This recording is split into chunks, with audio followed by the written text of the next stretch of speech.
mostly Hong Kong. That for me, it seemed like past 11 o'clock. Can you click sur we have a it's good. No, it's done on my side. No, it's no problem. No problem. Continue. Okay, so for me, it's 11 p.m., so I may not be fresh, but there are some interesting things. The problem I have is that I have the feedback of the sound on your side. If we can avoid that, that's better. Because for me, it's it may be a bit rather the echo. You just on your side. Okay? Oh, that's much better. No, not better. No, seriously, the microphone off, and so I don't have this echo coming back all the time. Oh, sounds good now?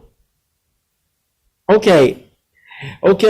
So to introduce myself, yeah, I prefer not to do it personally, but I guess I have to. So I'm an artist who started decades ago working with new media. I'm French, living in Hong Kong now, at least for a certain period of time. I don't know exactly when I will be totally back to France. And I've been working with most of the media that crossed this period of time that started 40 years ago to now. So from video to artificial intelligence, electroencephalography, 3D printing, urban media, and all these things that we are using now. And I will talk about that. So I will talk, taking some examples from my work. I will try to explain or to explicit the mutation of the artistic practice that happened during the last 40 years, and more specifically during the last 40 months, as it seems that some very strong evolution are affecting the art practice nowadays. And I think it's important to take that into consideration. So I will share my screen.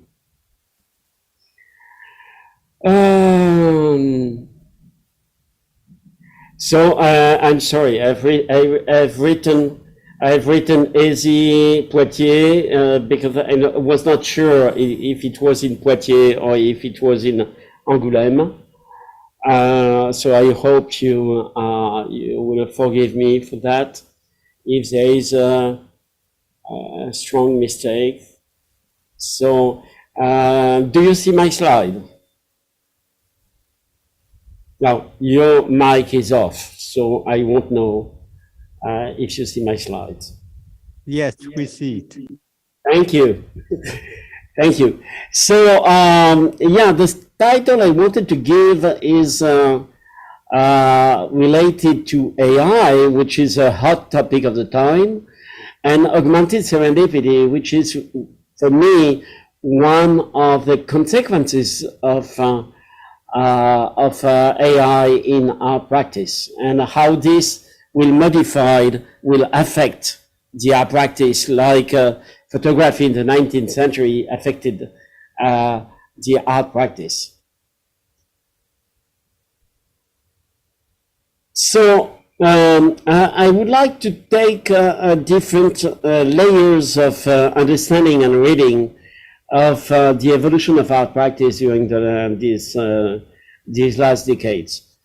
Of course, it seems a bit banal to say or to remind so-called Leonardo da Vinci quote that is La pintura è cosa mentale.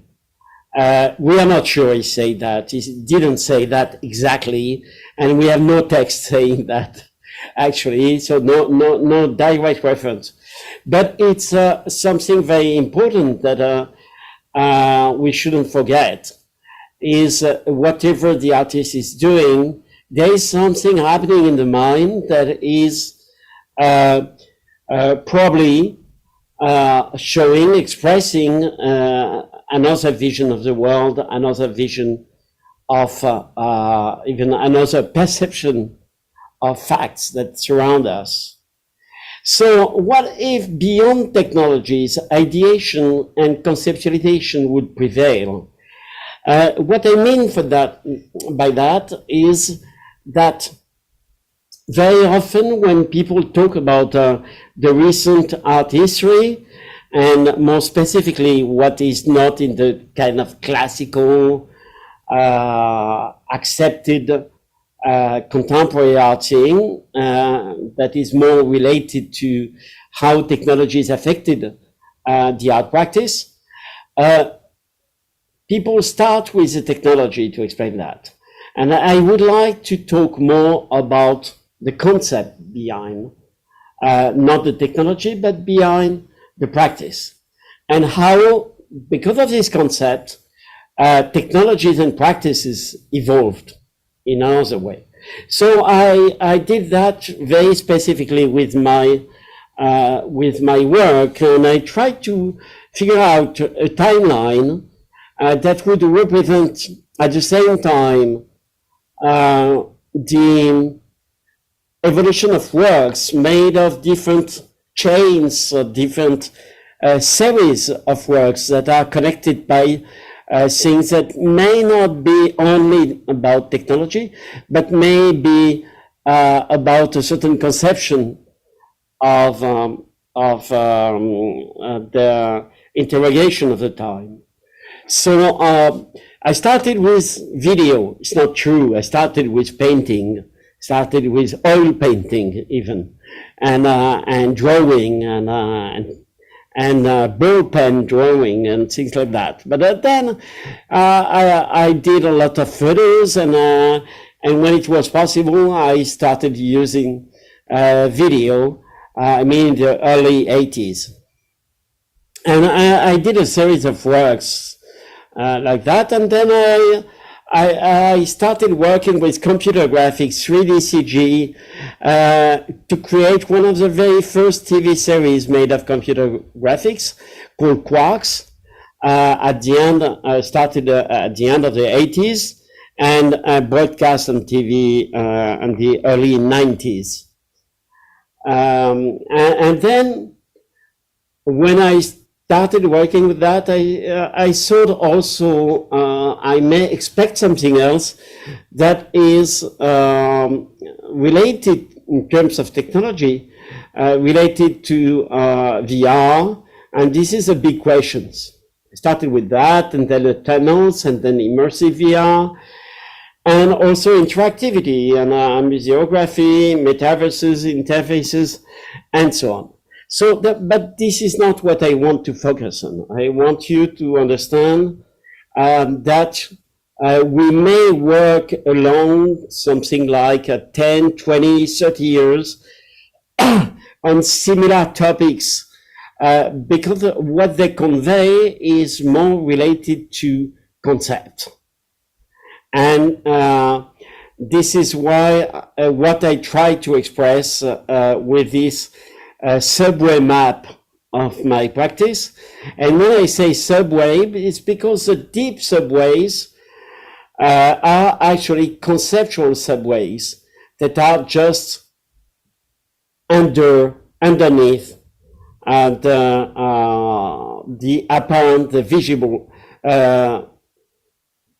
visible part of practice. So what you see here in gray is actually a conceptual, a list of concepts that are at the origin of my project.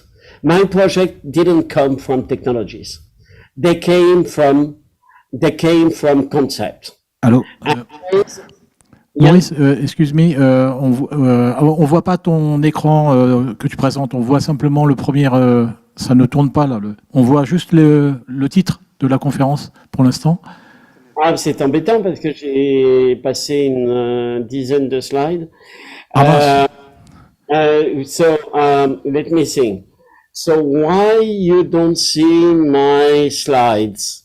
Oui. Hein? Oh, okay.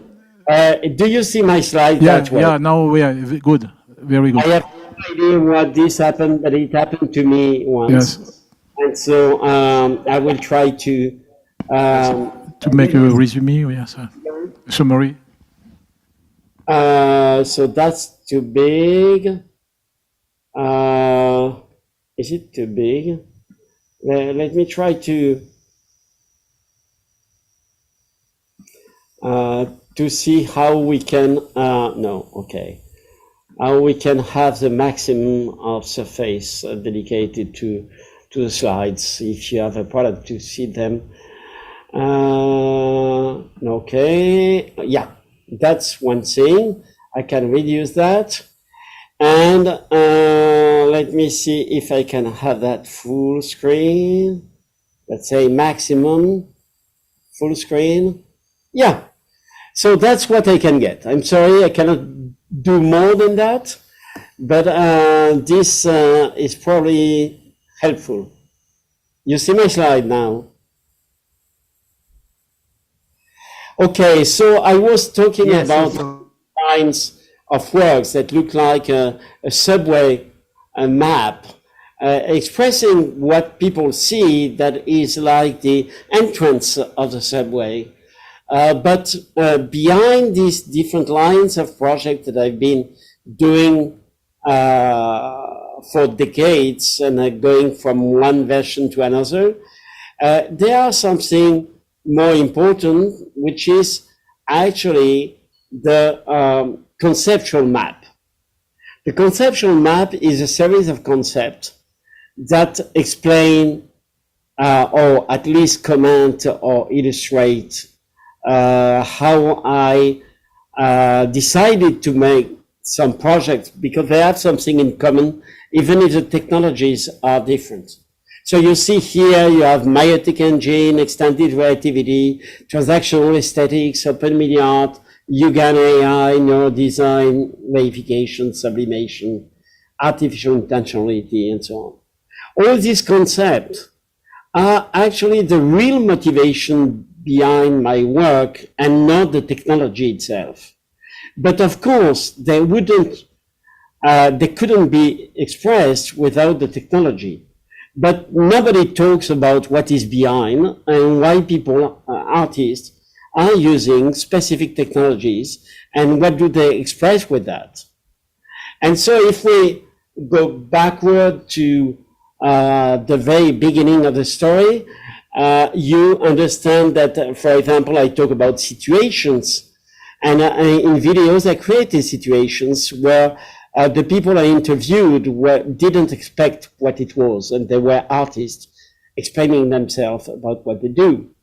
Interactivity is something that became for me a medium, and so I use it as a medium. Infrarealism was behind the idea that with computer graphics, we would actually express things not by just doing an analogy with, creating an analogy with how the world reflects the light, but more about how the rules and the scientific rules behind the existence of the universe would be expressed and would be translated into a visual phenomenon. And artworks are a society of agents, and this has been crossing my timeline from one work to another, from the tunnel under the Atlantic to what I'm doing now with Value of Values. to consider that the work is a group of people having different function and doing different actions. And virtuality, of course, was a very important point. And the fact that we could say that introducing virtuality inside the art practice as a medium is just referring to one of the most important components of the universe and of reality. So virtuality for me is a component of reality and nothing else. And neural network is, I started working with neural network in '94, and the idea was to figure out how we could have a dynamic artwork that could react in a complex way, revealing some significant outcomes in the experience of interacting with the people and the audience, and so on. So I'm not getting into the detail here.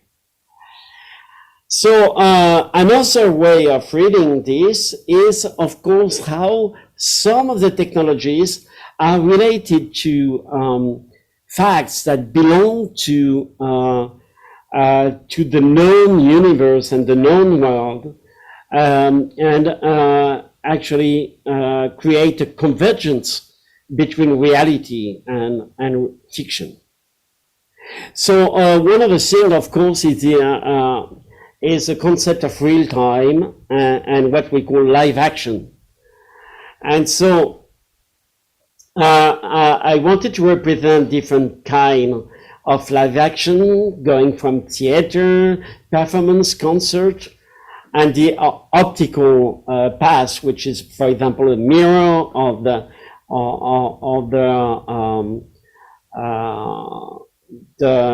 any photographic technologies, and the cinema, which is not live at all, which is not real time at all, but radio and television, radio starting in the 19th century and television starting in the beginning of the 20th century, were actually another way to have live action remotely perceived. So if you check the other items down the line, you will find that there are some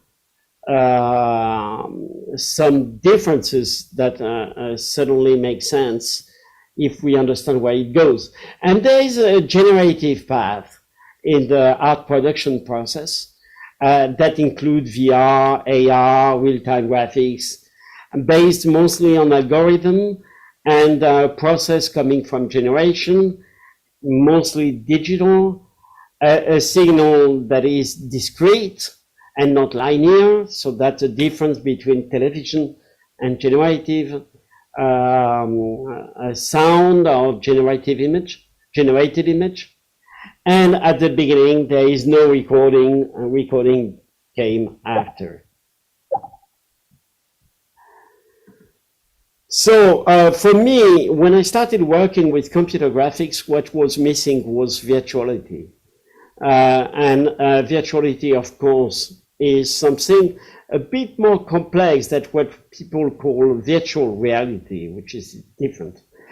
And so everybody knows the Milgram scheme, which is reality, virtuality continuum, with something going from the real to the virtual. And with three major descriptors that are materiality, immersion, and interactivity. For me, this is not satisfying at all. For me, virtuality affects many other factors and different levels. And if we would have to create a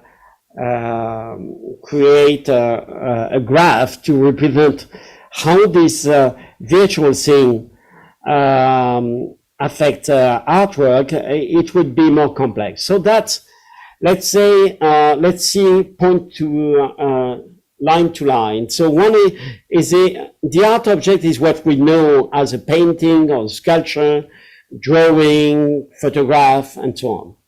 The art subject is something more complex that is that has a possibility to have a complex behavior. So virtuality, of course, everybody knows that now, it took time, is the fact that what happens now, what exists is actual, and the opposite is virtual, which is not the opposite in a fact that virtual doesn't exist in the actuality. The virtuality exists in the present, but it is representing what may happen. And so the potentiality of the future is something that is a real component of the world, of the universe. So if we remove virtuality from the universe, then the universe is blocked before the Big Bang, because nothing will happen after. And so if we are here to talk now, is because of the virtuality. But so virtuality and actuality are two parts of the same coin. And we have to understand that what is actual was just virtual a fraction of a second before, and even less. And of course, the next thing is temporality. So when you create an artwork, so I talked before about virtuality, create an artwork integrating virtuality as a component or as a medium, that means this artwork will potentially evolve in time. And temporality is, of course, the difference you have in a painting where everything is present at the same time. And if we are talking about the art subject, it's built in a way to make sense of the future. Complexity. At the very beginning of computer graphics, people try to simulate complexity. So the complexity in a painting can be perceptual. You see the complexity of the painting you're looking at. But very early computer graphics things creating a simulacrum of complexity based on randomization. And just to say, oh, it looks complex because it's randomized. And of course, for me, the most meaningful complexity is coming from experiential and relational complexity. So anything related to the relation, to the diversity of the people as a spectator interacting with the artwork. And this interaction creates the complexity just because we are complex and different. And interactivity can work at different levels. Of course, for a painting, interactivity may be a mental interactivity because you interpret the work, but it's also when the work starts just acknowledging that you exist. And of course, the most complex thing is when the artworks dialogue with the public. And dialogue doesn't mean it's about logos, it's about the words. I very early specified that the dialogue, that the two extreme situation of dialogue is to make love and to make war. Interactivity is of that order, can be very strong. And sentience and perception are different things. It's connection and perception at the same time. And so the painting is insensitive, and some artwork are very, very aware of everything happening to them, and this enrich their reaction. Cognition, at the beginning, it was just having artworks,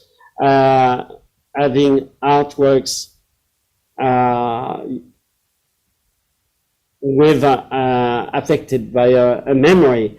But we can imagine that a more advanced version is an artwork with artificial intelligence. And agency is the artwork is doing nothing, just being perceived, but it can act as well, and it can be affected with artificial intentionality and a specific behavior. Artificial intentionality is the intention of the artwork as defined by the artist. So the artist wants the artwork to produce some effect or to react in a certain way, because this will trigger the deep meaning of the work. And so the status, the evolution status is between object and subject, art object and art subject. And I will be too long if I get into that, but one of the points, let's say participation is one-to-one or many-to-many, affectivity. Let me see, yeah, here. Is the work affected by the people? Which way does it trigger an evolution? And the artwork is not anymore in the white cube, it becomes at a city scale and goes deep inside institution and other fields of human activities. So the art subject is interactive, generative, responsive, and perceptive. So we can get into this version of interaction as it was conceived before, how people interact with the world, how people interact with the machine. But now we are in a situation where the machine or the artwork are actually mimicking the levels of interaction that we have in we are able to experience as humans. And so the ethology of the art subject is very important, because this is how we perceive the art subject as a living being, experiencing a certain kind of relation with the environment and with time and space. And so the fact that we perceive the environment, perceives the people, responds to the environment, responds to the people, express a certain form of virtuality with a form of evolution, maybe in different locations at the same time with a ubiquity potential. And it is also a social system, I mentioned society of entities, and it can be hybrid. So that means it can be physical and digital at the same time. It may evolve in time, and it will develop itself in different fields of activity. That is pervasiveness. So if we, I don't know how long I have now. What time is it? I'm sorry. Totally. Are you here? Hello. Yeah, we hear you. We have also a few minutes. 10 minutes. Okay. We started 10 minutes after the beginning. Yes, but we have a question also, but. Okay, so back it up. And so the brain factory is when I started working with the idea of sublimation and reification as the two main factors of human activities.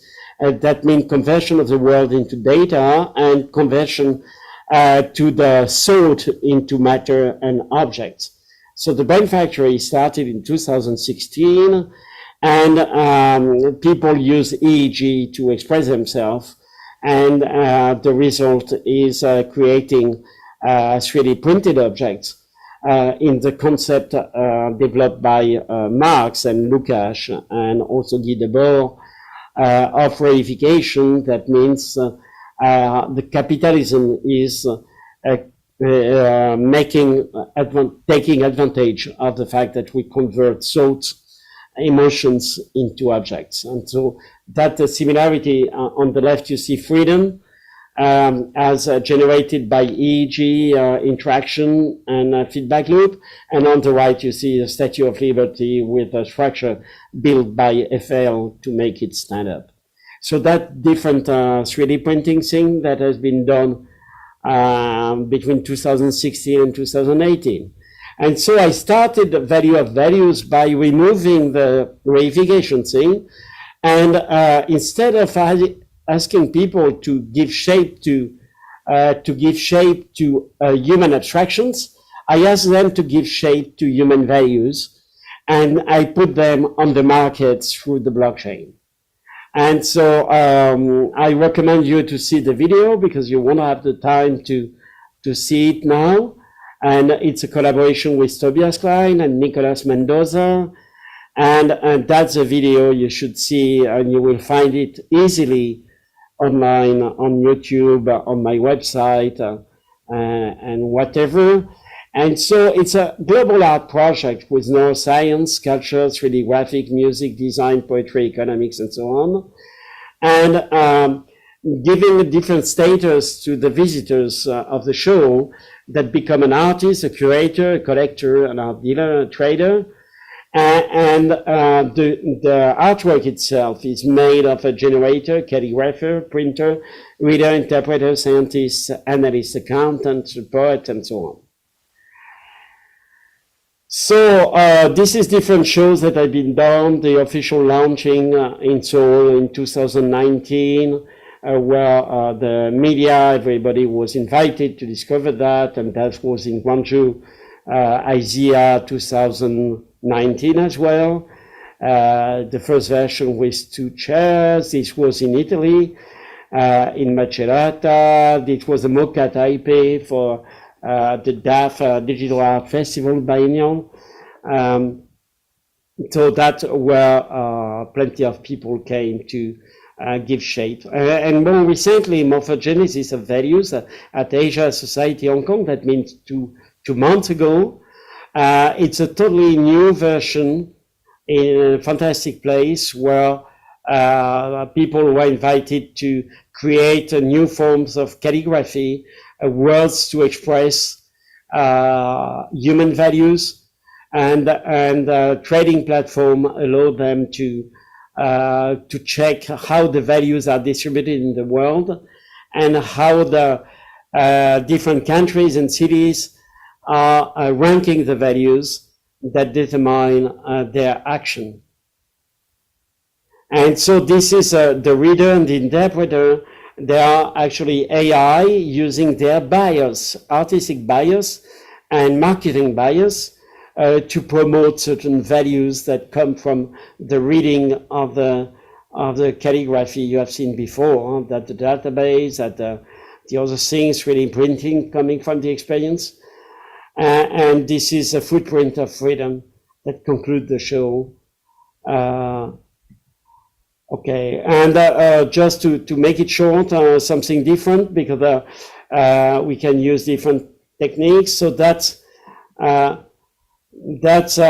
robot chess, power chess, where robots are actually playing human conflicts to try to understand them. So at the beginning, they seem like playing a normal chess game, but actually they create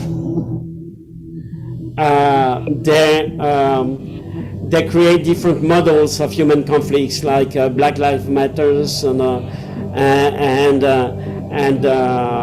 class struggle and gender equality.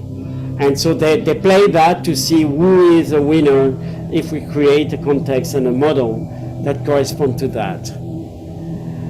And just to finish with something different, dialogue is a work I did with Refik Anadol last year. I mean, we have been working many years on that, but we presented it in IZEA for IZEA Barcelona last year, where 2 strangers, 2 aliens, 2 immigrants are 2 artworks. And the artworks try to understand where they are, where they arrive. They don't understand the local language, and they just try to understand the people and understand each other. So they absorb the information coming from the action. They try to understand everything as a language, and they figure out what, with their difference, what they can understand from each other, interpreting color, motion, behavior, and so on.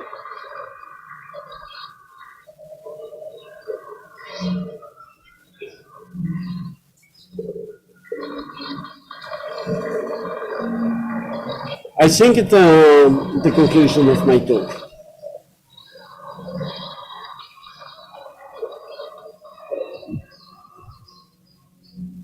Thank you.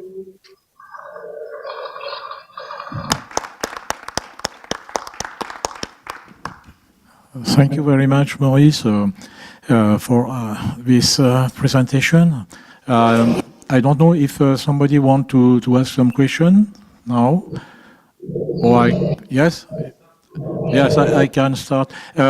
Maurice, you are an artist with very relevant artworks, and in this field. And you are also professor in a master's degree in Hong Kong. And can you tell us perhaps some words about your teaching or your approach of transmission of art, of this kind of art, with technology, different fields like sociology, philosophy, and so on? Can you tell us something about that? It's a very wide, it's a very wide question. So what can I say? I think students understand quite quickly what it is about, and they understand the stakes and the challenges, and they are totally open to explore that. And talking about Hong Kong, this was one of my motivations to come to Asia, to have people who can understand very quickly the importance and the issues of this kind of practice. So it's very well developed here. And so I don't know what I could specifically say. I have different class. I've been in charge of the doctorate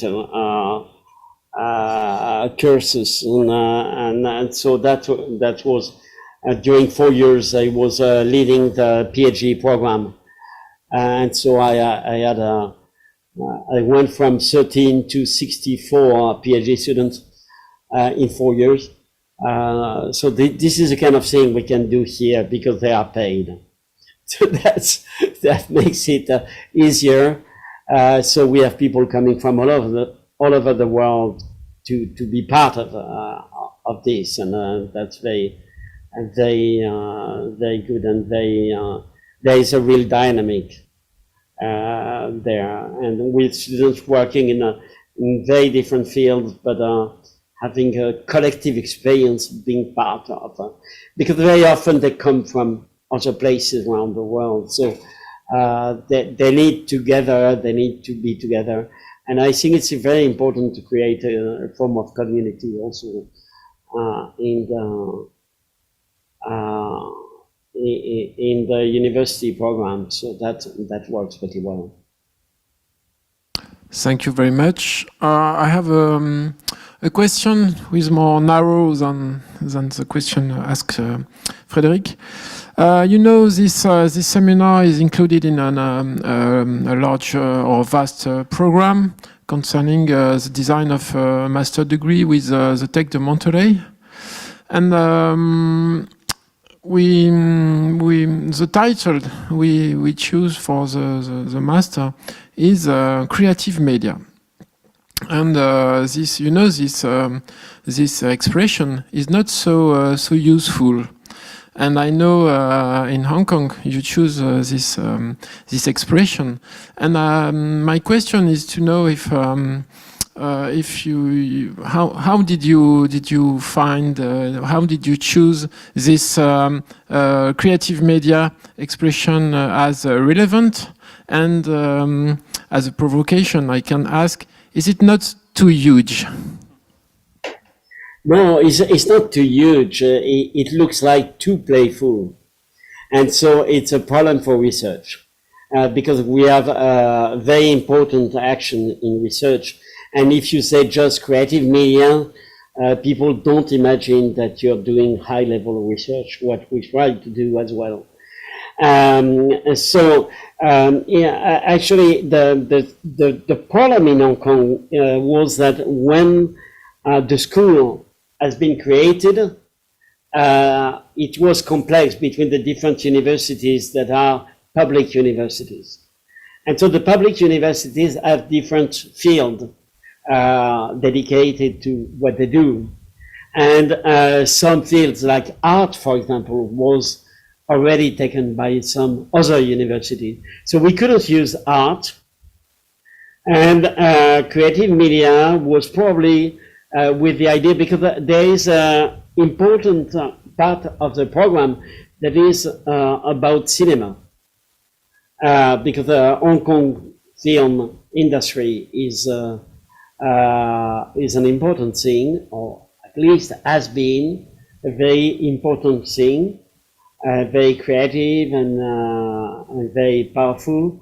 And so creative media was a way to say that it was also a possibility to address the expectation of different fields close to entertainment or to film industry and so on.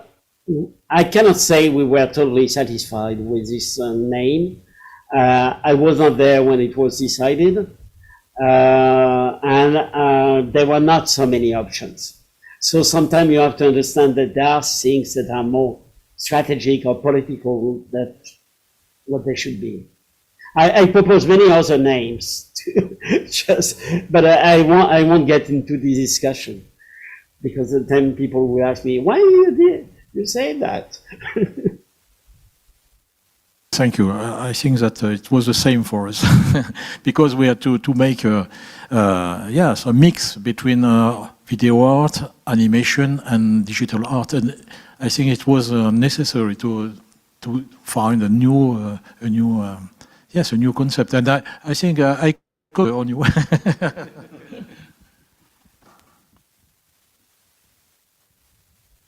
Hi Maurice, it's Stéphane Latkin. I have two questions.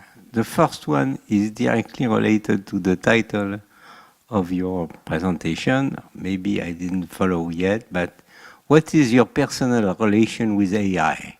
War, love, or something in between? And the second question is more related. You are in Hong Kong, which is a very particular place of China. A long time ago, I used to have some course in continental China, and I had a big difficulty with students, because students had been trained to follow the professor. The professor say paint blue, they paint blue. The professor say paint red, they paint red. And the idea of going elsewhere than what the professor was teaching was very difficult to give. So I would like to know if you have the same experience with some of the students in Hong Kong, or if you don't have, and what do you think about this? Okay, so there are two questions. I will start with the second one because it can go faster. Okay, this is not actual at all now, and not in Hong Kong. You know, Hong Kong is the culture, the basic culture in Hong Kong is still very English oriented. And so it's not exactly the Chinese model, but the Chinese model is not that one. I've been curator of big shows with 50 artists from China, and I can tell you they do very independent things. And of course, when you have a school of art in China, you have 5,000 students arriving at the same time, competing to get into the school. And so, of course, the percentage of students who just follow the rules is strong. So there is a tradition that is based on following the master. That is kind of Confucianist. Confucianism approach of education. But I have students that ask me when I give an assignment, they ask me how many words, how many pictures should I put, how many slides should I present, how big should be that, and I have to tell them that if I answer their question, they are not making art anymore. They are just following orders. So it's not easy for them because in many courses, they are used to have a very defined questions, so they just have to answer to that. And this is, I think surprisingly, it's probably coming more from the Western education and in English, American teaching. This is, you have to be, it's a kind of contract, you know, you have a contract where you say what you will teach, how you will assess, what will be the result, and how you evaluate or how you grade the students out of what kind of information. Everything has to be written. It's a contract. And so this is why they say how many words, because if you don't tell them 500 words, they will say, oh, I gave you 250, you didn't say how many, and now you tell me it's not enough. It's very, it's a cultural thing that is not coming only from the Asian side. So that's one point. So let's answer to the second question. The one about AI. I didn't have time to develop this, but there is an important part in the recent show, Morphogenesis of Values, using AI, which is a reader, the interpreter, and the different interpreters. So, and this is what I wanted to address more in this talk, but I was not sure I could. I think I was too long in the beginning. I'm sorry. I'm sorry, but I thought this would be interesting to share that with all of you as a way to interpret how we may understand and assess the evolution of things. So, for me, if we observe carefully what happened in the 19th century with the emergence of photography, we understand that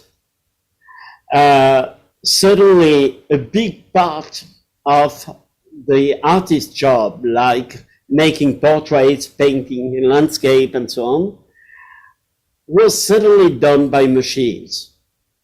And pretty well, actually.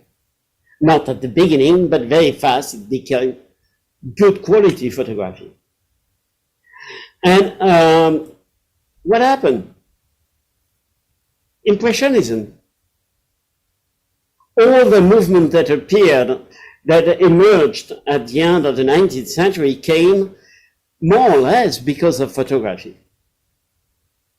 So for me, the important thing is how we redefine the role of the artist when we explore that some part of the job may be done by machines. And actually we know this. We know in the studio practice with the artist surrounded by 10 people doing some specific task, you need a tiger. You have in your team a guy very good making tigers, and you need a horse, and you have a girl very good making horses, and this is how you made them. That's not new. That's not new. When the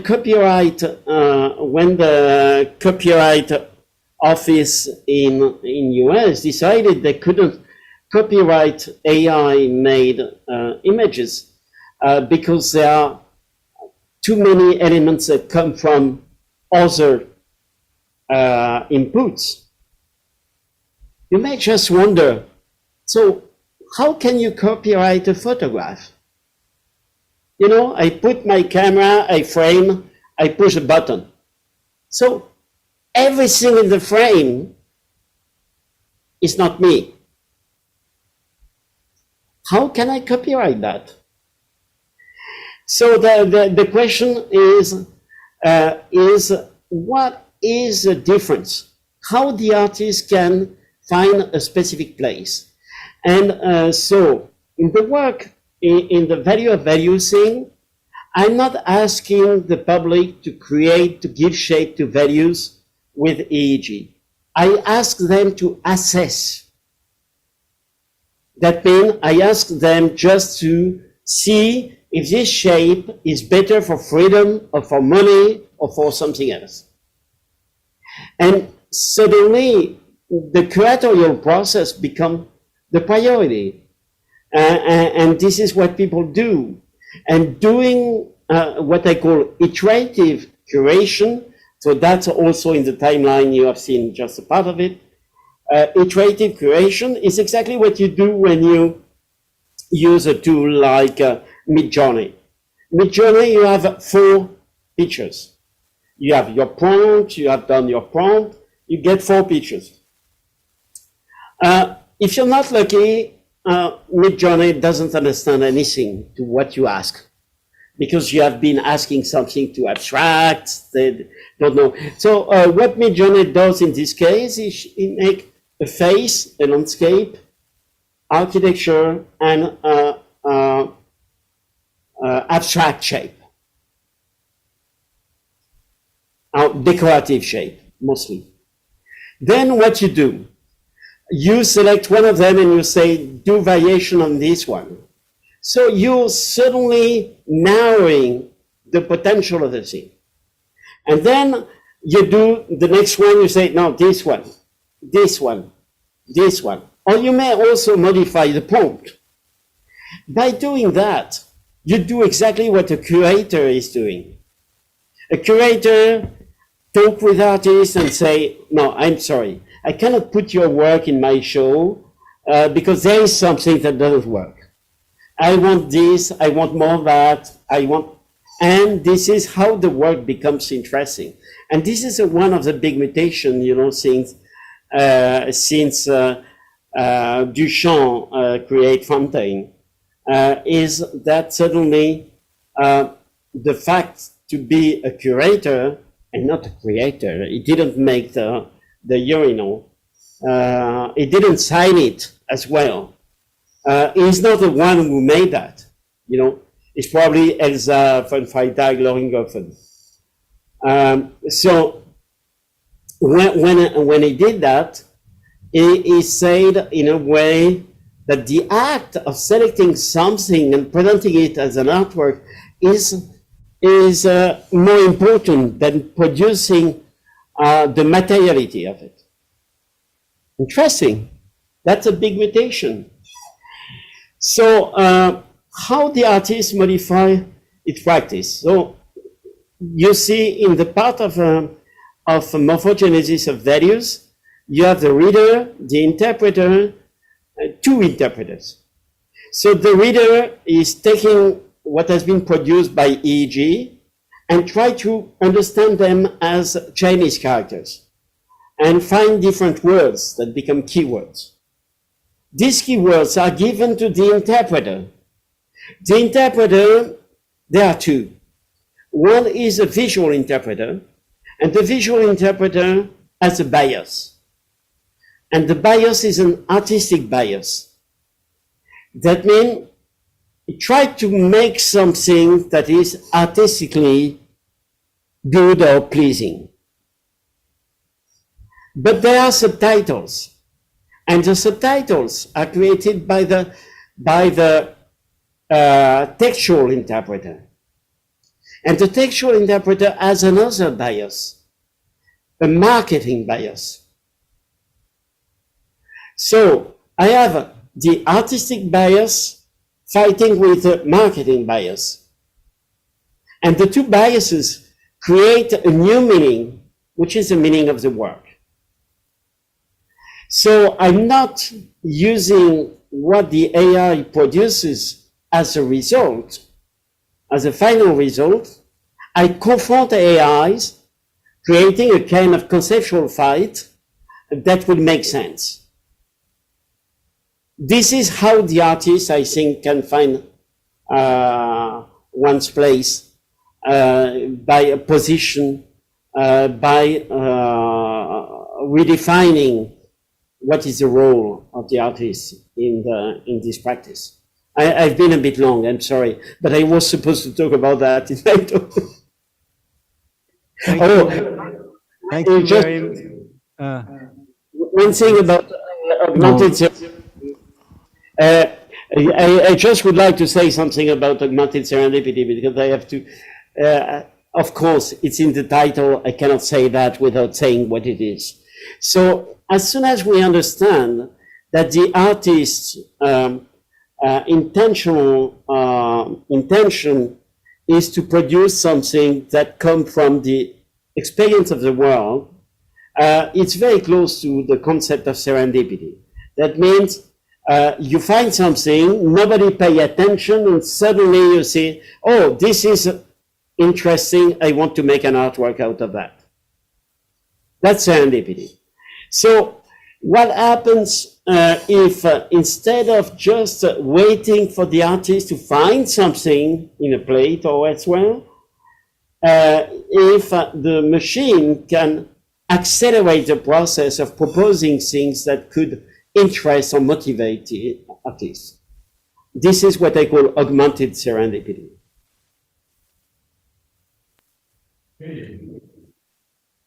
Okay, thank you very much, Maurice. It will be very interesting to invite you again to develop all these beautiful concepts. And we hope that we could collaborate in this masters too. I see that the Mexican team agree with me. So thank you very much, Maurice. And now we can... For the invitation. No more question. No. We have no time. We must now... Oh, you can transmit question afterward. Yeah. And I reply. No problem. Thank you, Maurice. And now, Bye, everybody. very much.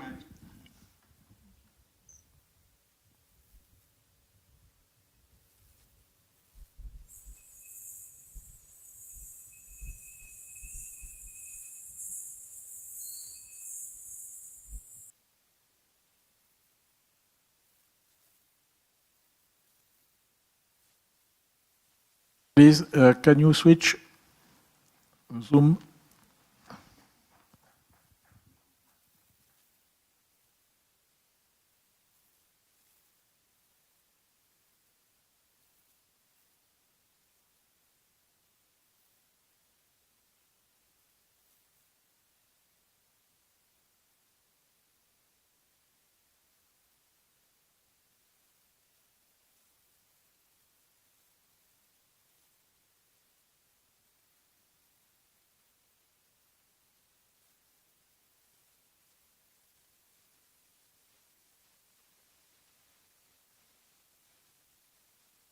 Hello. So, may I introduce Anne-Gwenn? We know us from some time, maybe a rather long time.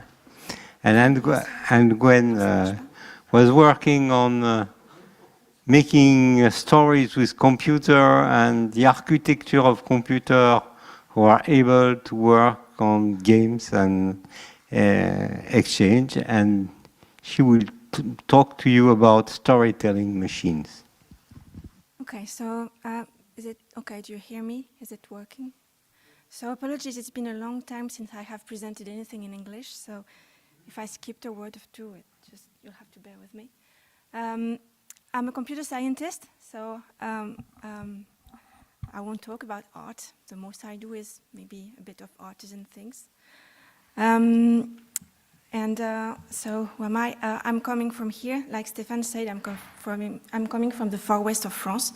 I work near Brest, near by the sea, in a group called, in a place called the European Center for Virtual Reality. It doesn't mean it was the biggest in Europe, it just means the Europe gave us the money to build it. So in the lab we are many people from various backgrounds, so there's a mix of people working in computer science, psychology, history, mathematics, and we are sharing this building with people from many universities, and most of us work in a lab called the Lab-STICC, which gathers kind of half people in Brittany who work in computer science. So I am maîtresse de conférences. I'm working there since 2013. Before that, I used to work at TISA University, where I dealt with a few pathways related to games programming. I teach AI, multiplayer games, to computer science students. I teach serious games or not serious games, or transformative experiences to psychology students. And my main research areas are computational narratives, wherever they are, in games or transformative experiences, computational sense-making as well. I'm using stories to make sense of the world. And recently I've been delving a bit into computational humor, because that's kind of fun. I will start with something a bit more like retro storytelling. I mean, these days, when you look into text generation things in the papers, all you see about storytelling machines, they're talking about GPT-4, GPT-3, ChatGPT. It's all over the news, but there used to be writing machines much before that. So I'm just going to tell you a bit about them. The oldest, I think, the one that got my interest among the old ones was Strachey's love letter generator. So basically it's a poem generator wrote in a time where it was not too fun to share your love when you were not cisgendered. And I think it was in Turing's lab. And you see it's not very intelligent, it's not very bright, it's template based, but it worked very well. And so there was this anonymous posting in Manchester University Computer Lab. We knew after that it was Christopher Strachey's.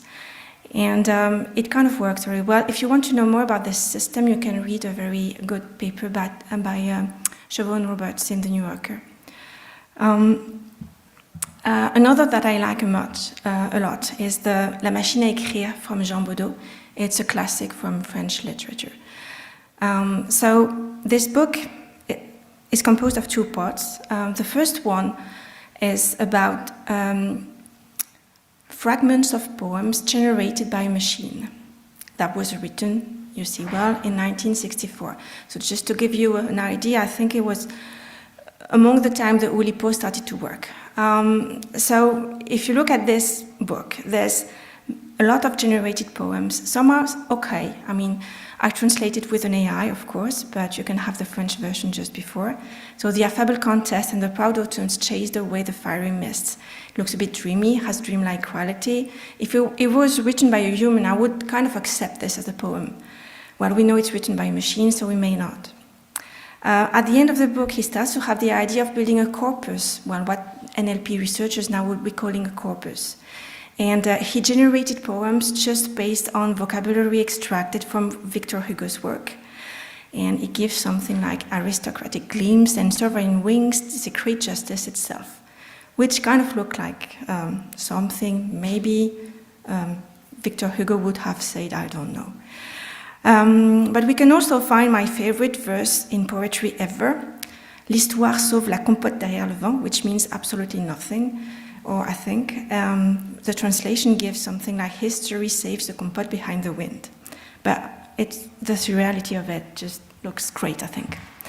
So the other part of the book is about reactions to what the machine wrote. So Jean Baudot sent it to a lot of his contemporaries to read and just printed their answer.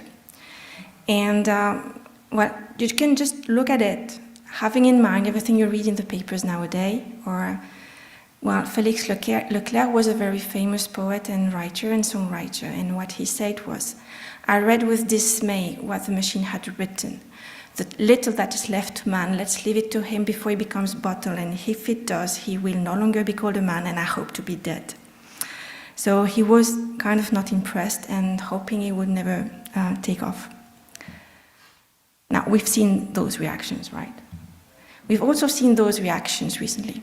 So this is what Raymond Queneau, a writer and also a member of the Oulipo, said about it. I was very interested in the examples of automatic text that you sent me. There would be a lot to say about them, but unfortunately I'm very busy and I cannot write to you at length. It would be interesting to carry out the following test. Take human written surrealist sentences and sentences from the machine and ask different people if they can identify the origin of each sentence. So that's kind of a Turing test, something we would do. Now let's talk a bit about narrative structure generation. So a long time ago, an author called Vladimir Prop analyzed Russian folk tales and wrote this book, which is kind of known by everyone working in the field, Morphology of the Folk Tale. It kind of took off. In the 60s, it was translated, and at IBM, a researcher wrote a fairy tales generator based on it. So if you want to read more about this system, which has been recovered recently, well, not the system, just traces of what it produces, you can read a paper by James Ryan at iKids in 2017. So this is one example of what the computer generated. A lion has been in trouble for a long time. A dog steals something that belongs to the lion. The hero lion kills the villain dog without a fight. The hero lion thus is able to get his possession back. So some hero's journey a bit concise, but still, it's like a plot. So in recent years, I mean, since the beginning of the 2000s, there's been a lot of development in interactive storytelling research and in narrative generation. And just to give you an idea, here are 3 papers based on the work of Prop, which is still very influential in this field. So everyone working on, every student I give a task of generating stories, usually they will discover Prop for the first time and they will write program generating prop tales. So yeah, so now it's an active field of study. There's dedicated tracks at conferences and really a lot of people about the field. So it's not just brand new. So what people in computer science know and what they usually build their systems on are there's a lot of structural narratology. A lot of systems have been inspired by the works of Barthes, Crémas, or Bremont.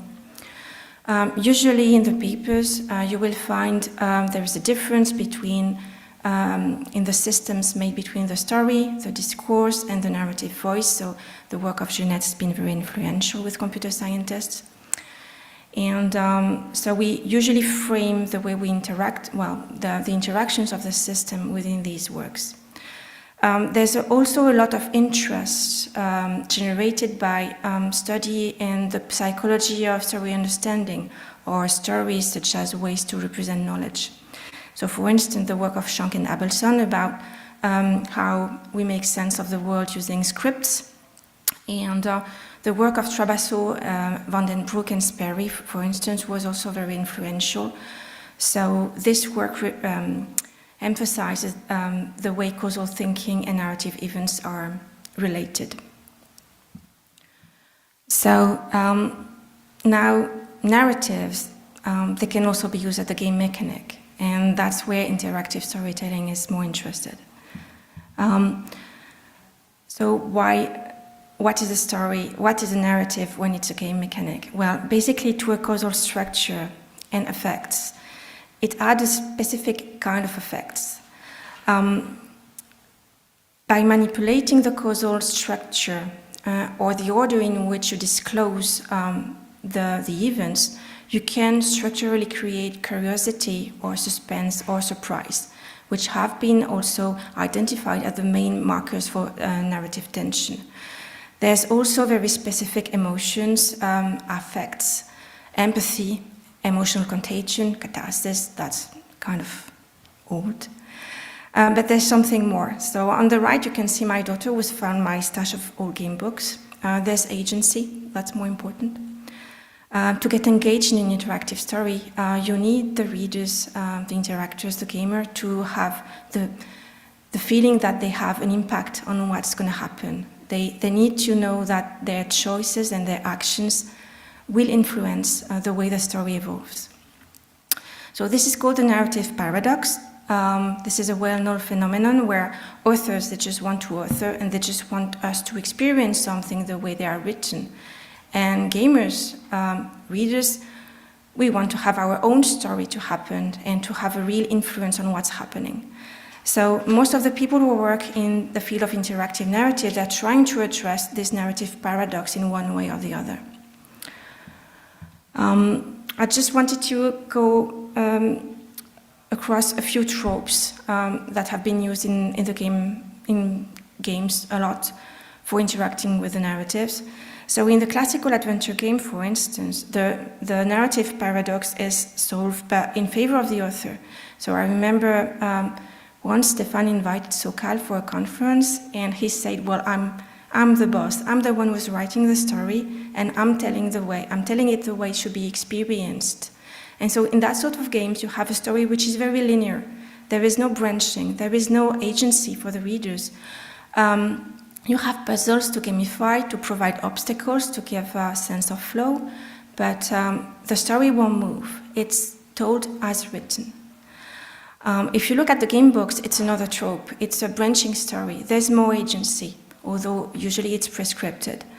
And the story unfolded will depend on the choices, and not everything may be told. The end may differ. You may die quicker, eaten by a crab or something. But there's more agency. Another trope that's interesting, especially when you consider stories such as sense-making tools, is the whodunit. The reader is a detective, and they will interact at the discourse level. The story is linear. It won't change according to the choices. But what the user will do is uncover the story at their own pace. And I think an example would be Her Story from Zambalo, where you would interrogate a database and discover the story bits by bits. There's also the Groundhog Day trope, where you would explore what-if scenarios and parallel outcomes, or switching characters. So you can see how these different tropes, they kind of correspond to, they can be analyzed through the framework that structural narratives gives. We're kind of finding Jeanettes all over it. Now, from an author point of view, does this scale? How does this scale? How does writing an interactive story work? Well, it's apparently kind of like hell. So I don't know if you have probably heard about Bandersnatch. It was an episode on Netflix from the Black Mirror series, and it was an interactive episode. And Charlie Brooker, one of the authors, told at length about his difficulty making this. He said he realized he couldn't write this in words. It had to take the form of a hypertext. So I've been told he was using Twine, but I don't have any source to corroborate this. So he tried to work this in the form of sort of graph or graphical trees, and realized during it that each time he wanted to make a change or add something, it had cascading consequences on the rest of the story. And so, yeah, so he was not totally happy about the way he went about it. So that's kind of the problem we're trying to address. How to write for interactive narratives? Well, so you have to maintain causality and coherence. You also have to maintain a sort of narrative tension, so to manage the affects that are delivered to the players, to the readers. How do you do this? If you try to have this made explicitly, like the graph on the right, which has been computer generated, by the way, I didn't write this, plus it's Flaubert who wrote it, it's a bit of Madame Bovary. it's usually a nightmare. It's very difficult to modify it once it's pre-written. It's very difficult to make sure, I mean, you paid a lot for this beautiful cinematic and you want to be sure everyone sees it. So everyone goes through this story point, for instance. So you can't do it this way. So we need to provide tools for authors for granting this coherence. And what we would do is provide tools which allow to generate a story environment and then use AI for making sure, or program proving, for making sure we have the desired properties in all the generated possible stories. So very often this is an application of AI planning. So AI planning is a family of AI where you would just specify basic actions and you would ask the system to to select the series of action to reach a desired aim. So usually it's used for optimizing, I don't know, postal services deliveries, for instance, things like that. But what we would do is we would just tweak it and use narrative metrics instead of performance metrics to do it.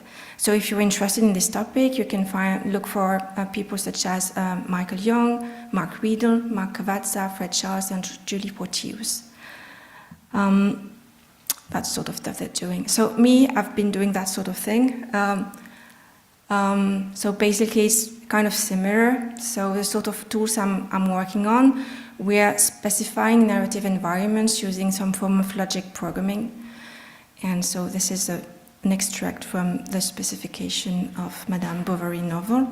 And then we generate variants with it. So the thing we do with it is that sort of stuff. So it generates lots of plots, possible plots. And the things, it's neat because this allows us to exhibit the causal structure. And so it also allows us to define classes of story variants based on causality and not just reordering of events. And we can also prove properties on stories from the specification. So, for instance, exhibit a story where she doesn't die, Emma doesn't die. That was kind of my motivation to start this. Also to shake her out of it, but yeah. Anyway, so other things we can do. I've been working on systems to make sense of events using narratives as well. So it's been funded by the army, but really it's a serious game. So now that we can't train the military, I mean, there's no military duty in France anymore. So they have this sort of war games to train people to do wars. And once the training is over, people need to make sense of why things happened. And we have this huge lot of data, and the aim is to transform this into a story, to tell, well, this happens because this happened before. And this is why, in the end, yeah, by the way. And another things we do is we're allowed to explore counterfactual thinking. So what would have happened if this didn't happen, if you didn't come on time? So this allows people to make sense of what happens. Yeah, so we are, at the beginning we have that sort of thing, and in the end we get that sort of thing. And so when we do that, we rely very heavily on the findings in psychology of story understanding. We rely on the fact that the science of events is related to the number of causal connections we make in our head.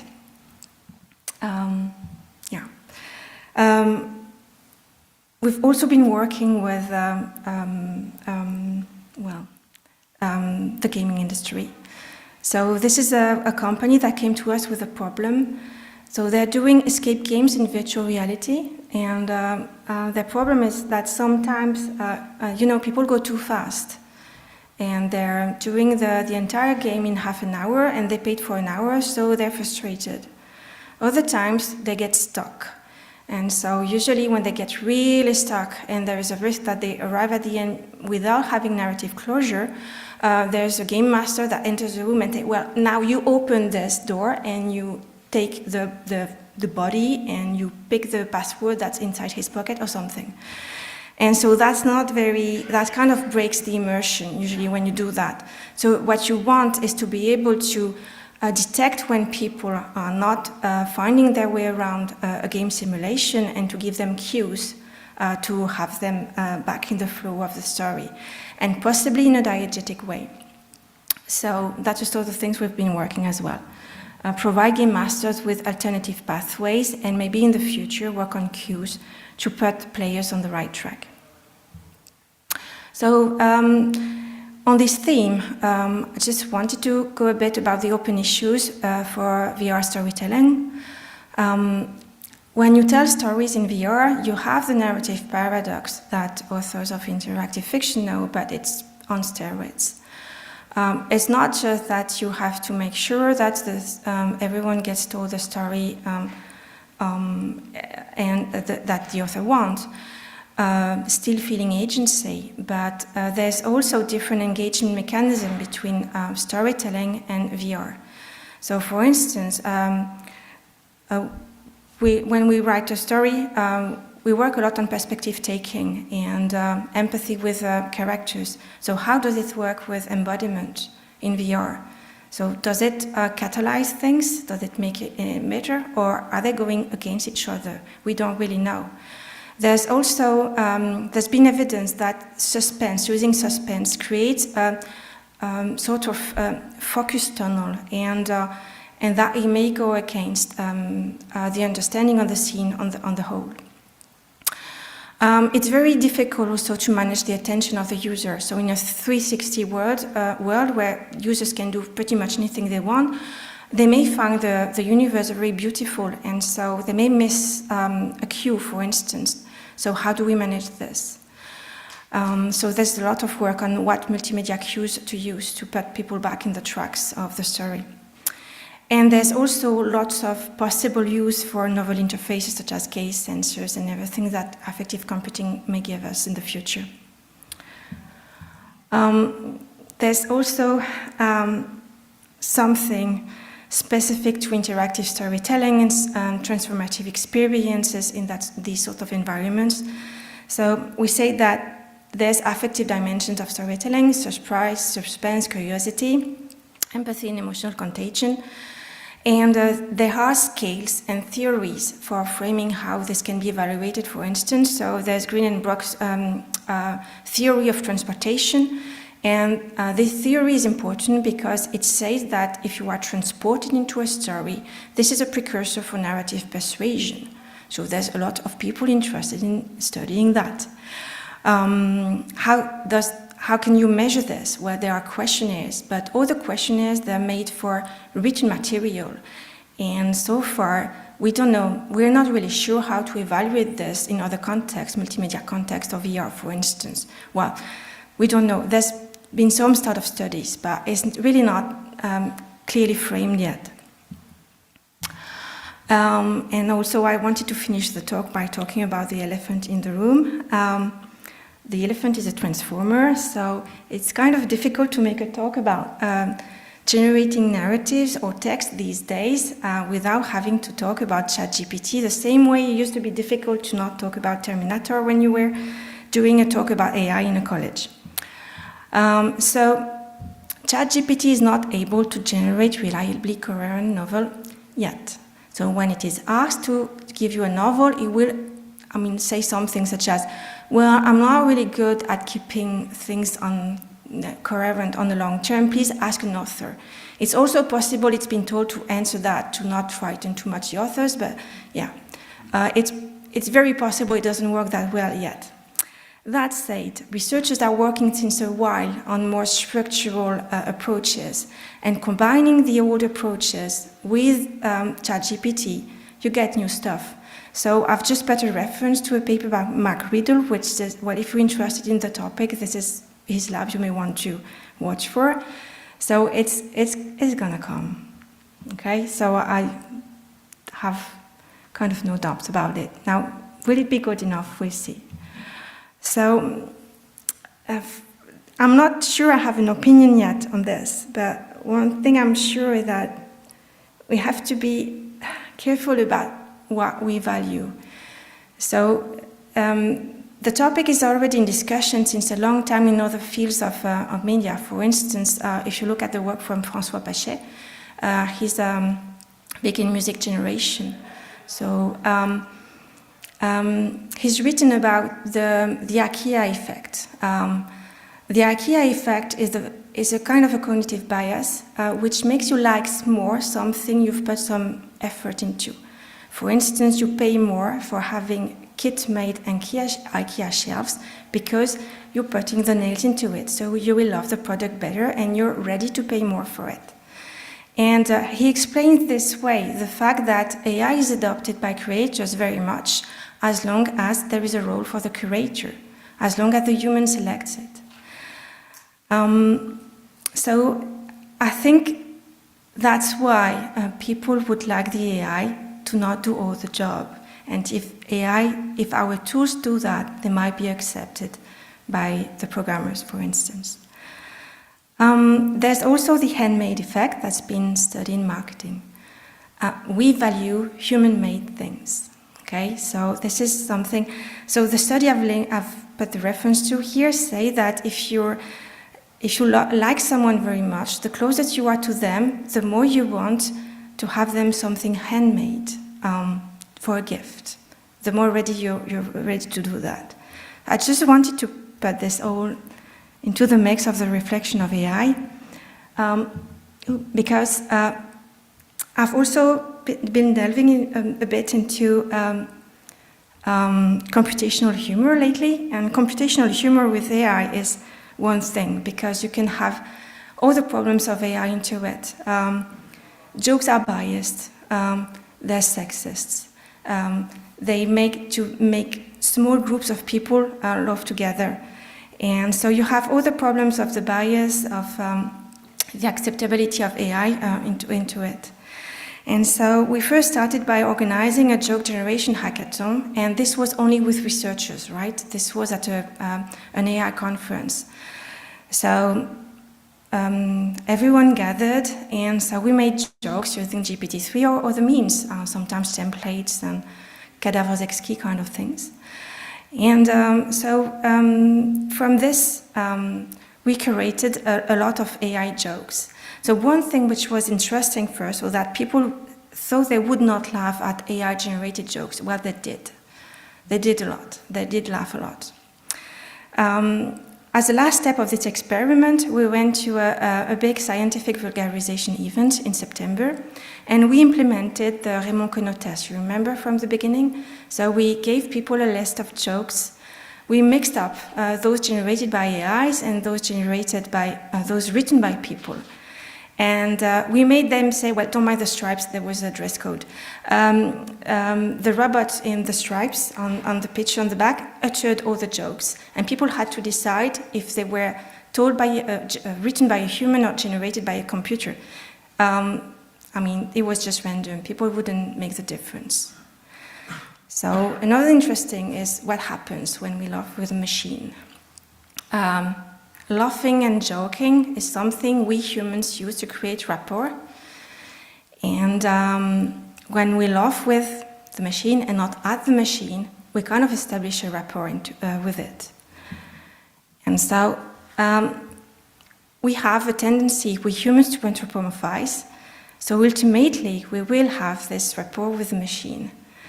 And so the question I'm really wondering, I'm really curious about what's going to happen when we kind of anthropomorphize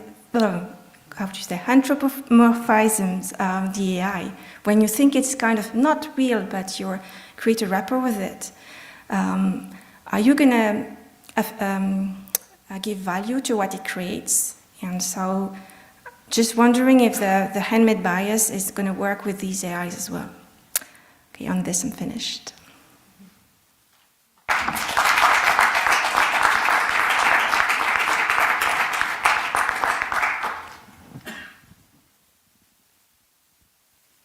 Do somebody have question? I have some questions.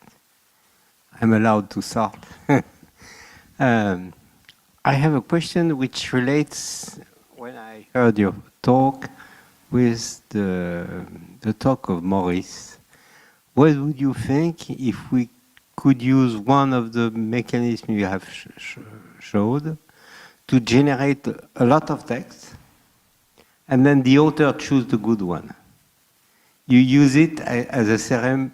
There's still a human author, and the author has to give some instruction to the machine. The machine generates 100 versions of the text, and the real author man, this one is the good one.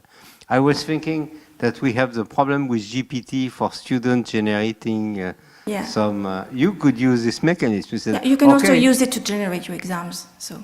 Yeah, you can use it to generate exams, but for students, you said, generate me 100 answers to this question, choose the best one, show me the 100, choose the best one, and explain why you have chosen this one and not the other. So, to tighten my question, what do you think about using this serendipity point of view to use AI? And the other, it's not really a question. You did not mention the Raymond Queneau 100 000 milliards de poèmes, which is a handmade poem generator. Well, I can't. I mean, the story of text generation is started. You're right. There's a lot of it. I don't know. So, what do I think about that? Yes. It's just a tool. AI is a tool, so. I mean, there's two. I don't think I'm going to say anything novel. Plus, I'm not an artist, so I'm probably more cold about the issue. But I mean, developers, they're having their code generated as well, so I kind of empathize now. I think there's two ways to go about this. Either you use AI as a tool. You use it to make the annoying work, the thing you don't like to do, and you do the rest. And yes, curation is still a task.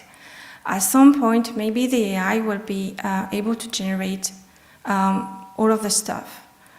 But there are still new jobs. For instance, the job of prompt engineer, how to tune your prompt so that the AI does his job well. Well, I'm talking for the AI, I say their job well.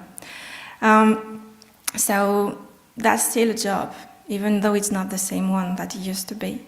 So for me, it's just a tool. Then there's the other way of going. You make something, I mean, though they've been trained, which is a problem in itself. It's actually the main problem I have with this. With data given by other people for research purposes, for instance. And so it's kind of still, okay, it's making new stuff with stuff it's been fed. But if the other way to go for an author is to be even more intimate, even more special, even more themselves. I think that's the other way of going. And I've read something about, I read a lot of fantasy, and you know that the thing about the covers of fantasy books, it's a kind of business. And an author who earns their living by drawing covers for fantasy books said the only danger is if the public, the audience, gets used to good enough. Because at the moment, the AI is doing good enough.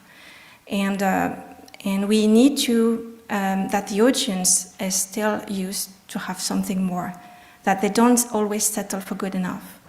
So that's, sorry, maybe a mouthful. Thank you. Don't you think that we underestimate the power of artificial intelligence producing credible stories? Because I think we underestimate, I don't know what your opinion on this, but because we are judging artificial intelligence with the state we know today.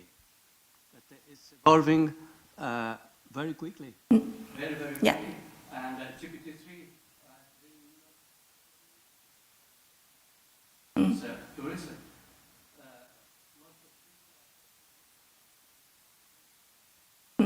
Which is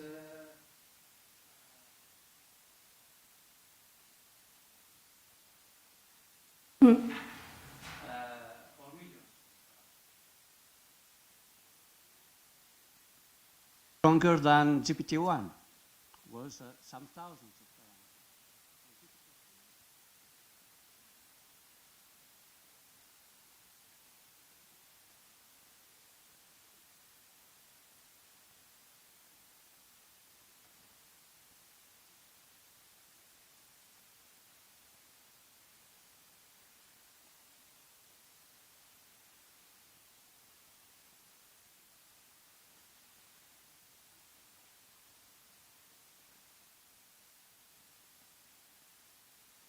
Well, I don't doubt. I think it will produce good stuff, but maybe not this one. Maybe a combination of, structural approaches with transformers, like the ones that are studied.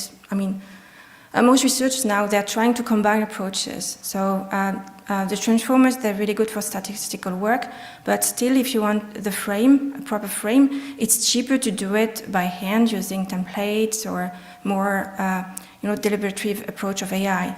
So that's the sort of thing that some labs are doing at the moment. And yeah, I think it's going to happen. We're going to have good enough stuff, yeah.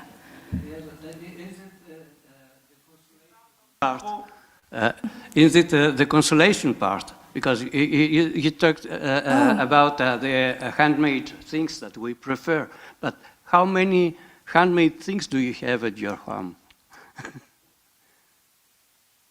Well, for me, the consolation part is that in my dream, when all the hard work is done by AI and we only have the creative work to do, we can work less and go fishing. I don't know.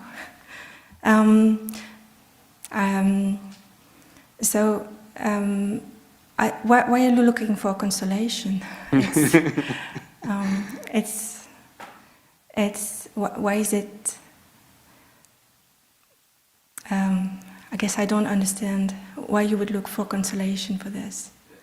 When we say that we will prefer, we still in the future prefer handmade things. Yeah. That's what I call the consolation. Oh, yeah. Well, see, I have a knitted hat on my desk. It could be done by H&M and could be bought for a few quids. And I paid a lot to buy the yarn and knit it myself. I don't know if that's an answer, but I guess that's mine. I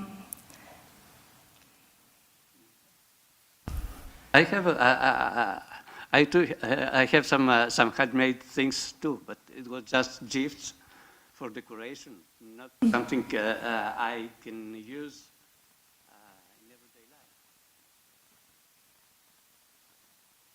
life. The case of most of us, if we count how many things we have, handmade things we have, I think we have more industrial things at home. At the moment, yeah, sure, possibly. That's why I say it's just a consolation. It's, well, we have Somebody wants to take the mic for a question?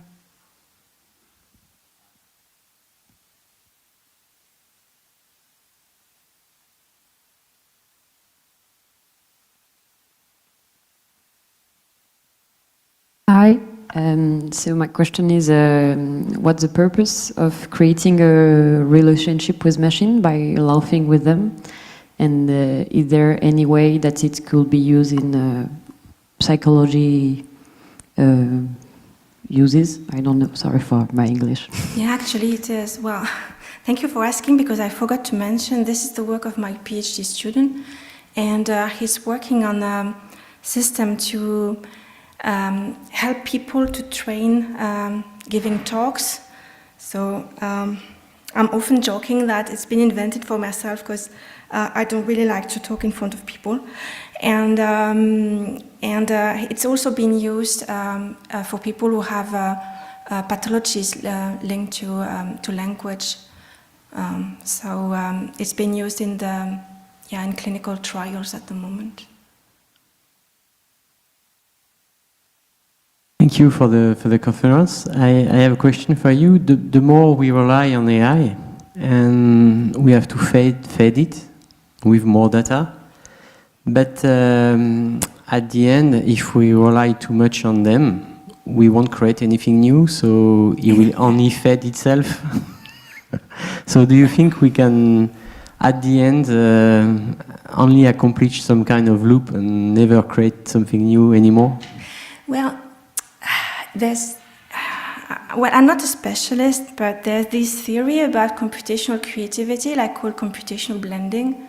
Like some creations are made by putting two existing stuff together, and then you get something new. And also it's been told, I mean, you probably know this, right, that the Go player, I mean, at some point, when they saw that AI play, they say, okay, this is new, we would never have done that. So I don't think this is a real barrier. It would probably be more reassuring to think it is, but it's probably not a real one.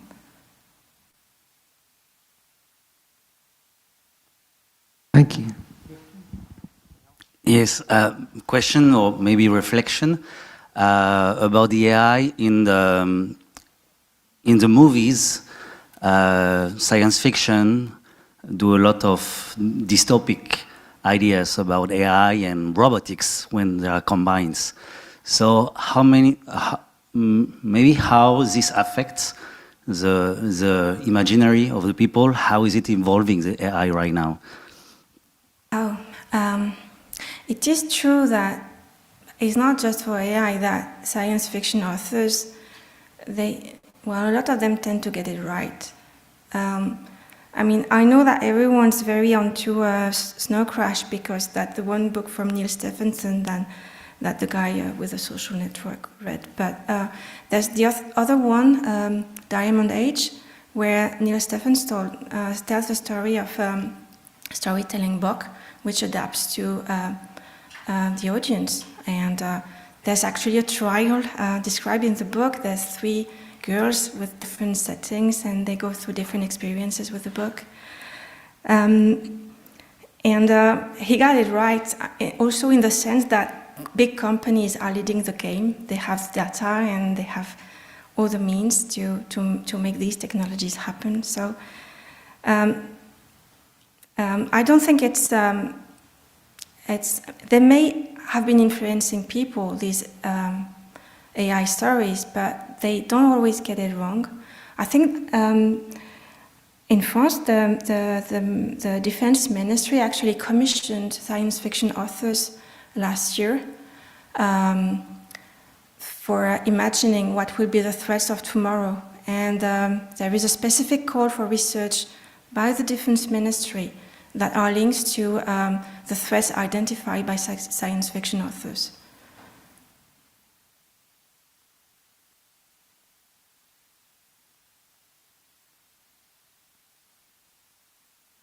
Last question?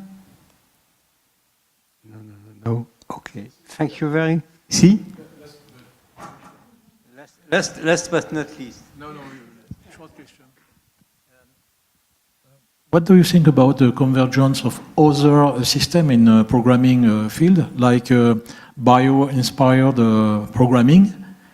A friend of mine is a great scientist in Toulouse, and he told me some stories very scary about the development of this kind of programming, bio-inspired, like a Darwin system, where the software developed by themselves into, like in life, in natural life. Do you know if there is a convergence between AI system and bio-inspired programming? I don't know enough about the bio-inspired programming field to answer properly this question, but it is true that developers nowadays, they know that they won't be developing all their lives. Just the problem is you still have to have people who understand what the machine generates, so. The black box. Well, yeah, we want to open all the boxes, yeah. But we can't put back the AI in it, but yeah. We will see tomorrow with a legal question with AI and the black box. Some machine decide of our life and like a legal system for was a decision. You are guilty, or you are innocent. Yeah. Yeah.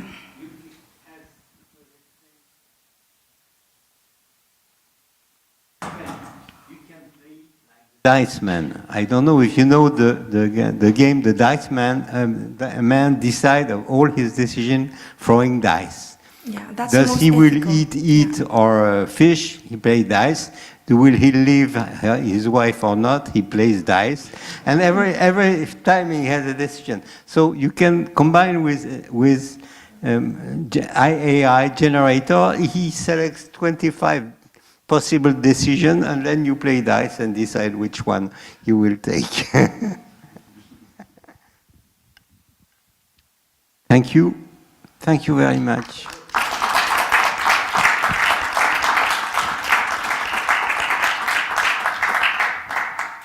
And we're coming to the last presentation of today. Jean-Paul FourmentrauX. He's professor at AMU, University of Aix-Marseille. And well, I let him present more in detail himself.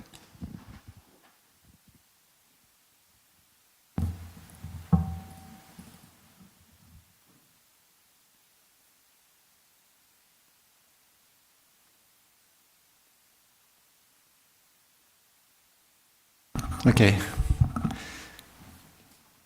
Thank you all for this invitation. To finish, let me tell you a story about maybe unexpected way, unexpected impact and effects of digital creative or media creative. At a time when surveillance is becoming commonplace, digital technologies sometimes seem to be put at the service of an antisocial policy. The increase in security measures after the September 11 attacks, the controversial introduction of so-called global security law, but also the injunction to confine following the COVID pandemic, are all liberticidal measures that undermine fundamental rights and private life.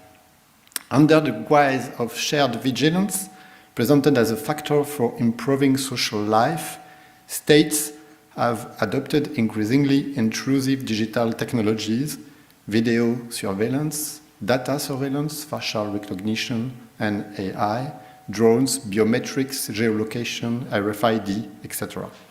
In this context, artists and citizens also are joining forces to develop counter-fires, to take back control and reverse the roles, watchers, supervisors.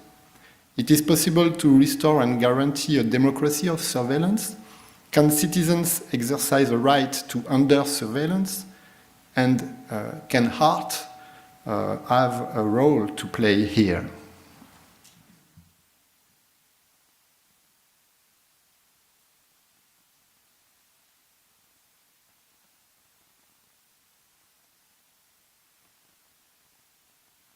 By 1st October 2020, the online petition campaign to ban facial recognition in Europe has already collected 14,000 signatures. One Italian hacker and activist, artist also, Paolo Cirio, the main initiator of the petition, decided to combine it with a performance in situ in downtown Paris. Going from one hand on the French capital to the other, he posted hundreds of images of police officers' faces taken from the internet. Wild posting is a recurrent practice for this artist whose work between street and net are inscribed halfway between public space and internet platform.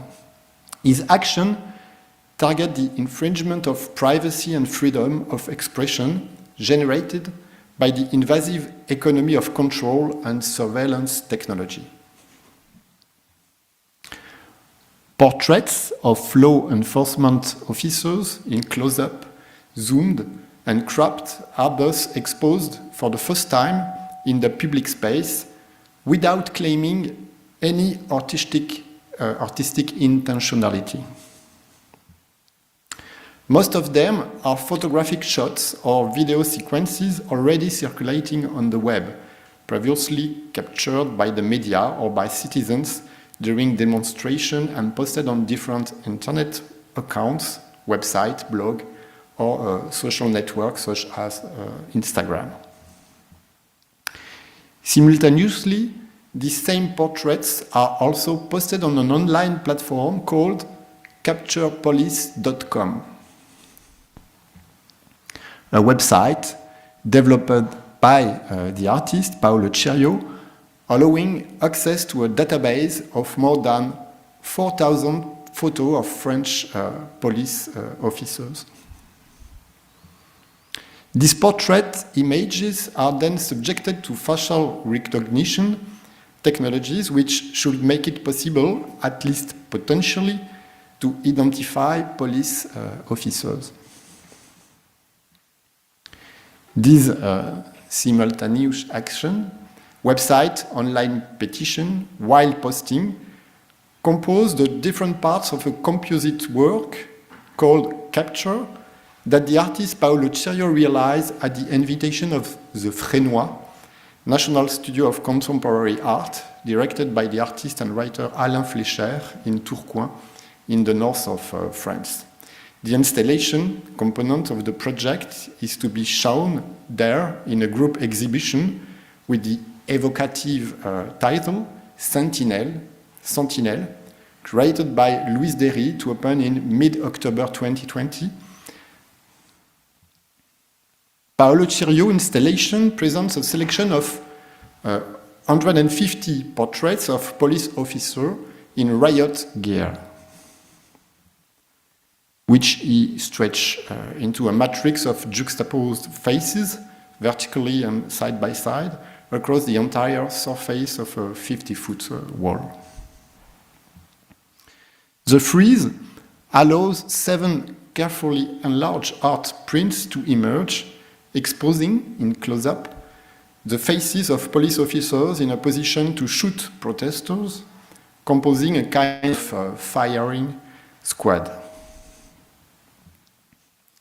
The ambivalence of the term sentinel, which has not escaped the curator notice, highlights 2 contrasting meanings. One places the artist as the vanguard of outpost of world observation, in a concern of vigilance, watchfulness, awakening.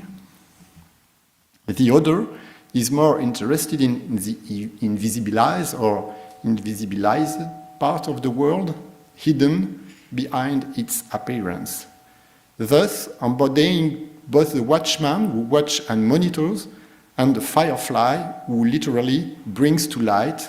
Paolo Cirio proposed to embody the figure of the watchman, the vigilant observer who sometimes guides and illuminates the path, sometimes alerts of the risk incurred or the dangers to come.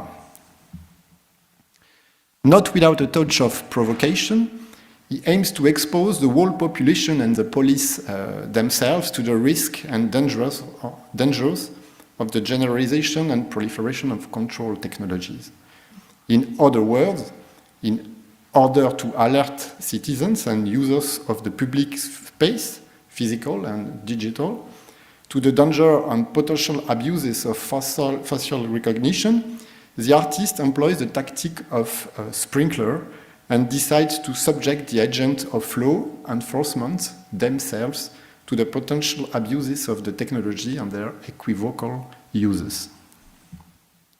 But the Sentinel exhibition was not yet inaugurated and open to the public when on the 1st October 2020, in parallel to the intervention of the artist in the streets of Paris, the French Minister of Interior, Gérald Darmanin, having learned about the project, published a first message of indignation on his Twitter account. He wrote, Paolo Cirio, unbearable pillaring of women and men who risk their lives to protect us. I demand the deprogramming of the exhibition and the removal of the photo from his site under penalty or taking legal action. The media frenzy will follow, whose effects will be equivocal also. Some applaud the decision taken by the minister and the government, as it seems justified and urgent to them in this period of fragility of law enforcement officers whose identity is more frequently revealed on social networks. Others, on the contrary, will see it as a publicity for the artist and whistleblower, graciously amplified by the Prime Minister emotion. The comments of some internet users on Gérald Darmanin Twitter accounts are quite eloquent in this sense. The next day, on October 2, Gérald Darmanin, this former mayor of the city of Tourcoing, until his appointment in the Macron government in September 2019, publicly pledged to ensure greater protection for police officers, promising in particular to better protect their anonymity.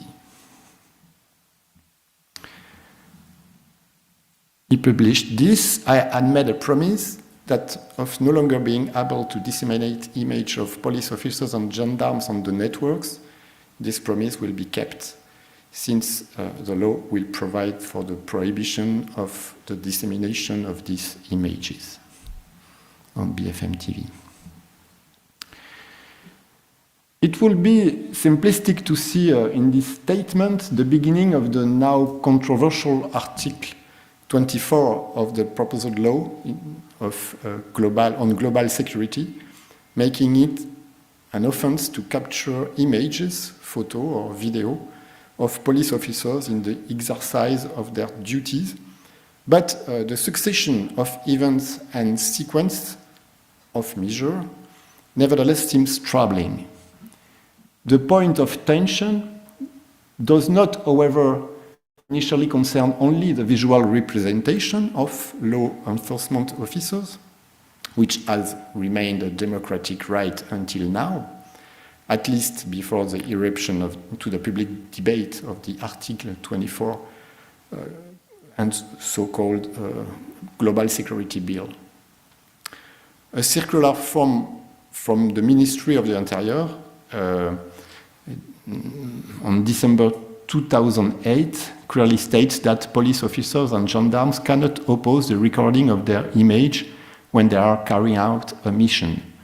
The law, therefore, prohibits civil servants from objecting to the recording of their image, whether it is made by a journalist or by a private citizen.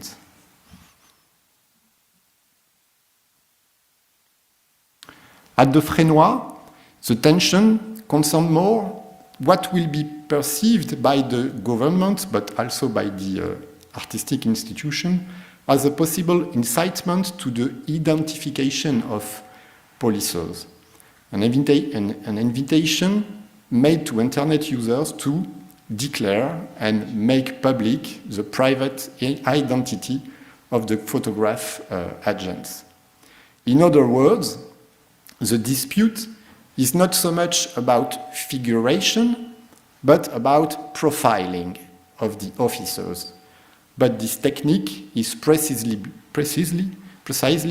the one that Paolo Cirio wishes to denounce, a use of facial recognition, however, in all respects similar to what Clearview AI allows, referring to an American company that extracts images from the internet, profile faces and sells this data to the government. For the government, this is work thus exposed, present, and incitement to denunciation and an outrage to the duty of protection of those who protect us. According to the Frénois, the prerogative offered by the website was in no way part of the project initially defended by the artist and will never have received the approval of the National Studio of Contemporary Art. In the meantime, at Le Fresnoy, a panel came to obstruct the artist's work, making all the photograph invisible. A panel of wood painted in blue, on which a few days later appeared a message indicating the shame. In spite of numerous support, after reception of numerous messages of intimidation also, the artist chose to leave France and return to his residence in the city of Torino in Italy. The website of the work, capture.org, will also be closed, redirecting internet users directly to the page of the petition requesting the banning of facial recognition in Europe, which has now collected just under 52,000 signatures. Beyond the controversy it may have generated, Paolo Scirio project has revived an age-old debate: can we film or photograph law enforcement officers? In France, the Global Security Bill has crystallized tensions. On November 10, 2020, several journalist associations and editors of major French media denounced the liberticidal drift of Article 24 of the bill. This measure, which aims to limit the broadcasting of images of law enforcement officers, can only undermine the freedom to inform, that of journalists and more generally that of all citizens. Unanimously, the parliamentarians were asked, in virtue of essential democratic rights, that this article be removed from the text of the law. It was not so much the objective displayed by the promoters of Article 24, aiming at protecting those who protect us, that was contested, but this laudable intention should not and could not in any case justify the deprivation of liberty of journalists as well as citizens who could be prosecuted for having broadcast by any means whatever.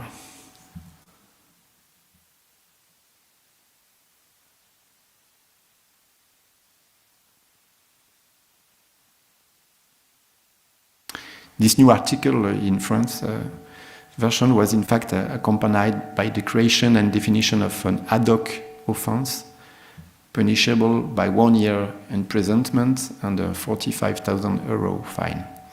Adopted in first time in the National Assembly of November 17, 2020, Article 24 was finally cleaned up and renamed before being rejected by the Constitutional Council.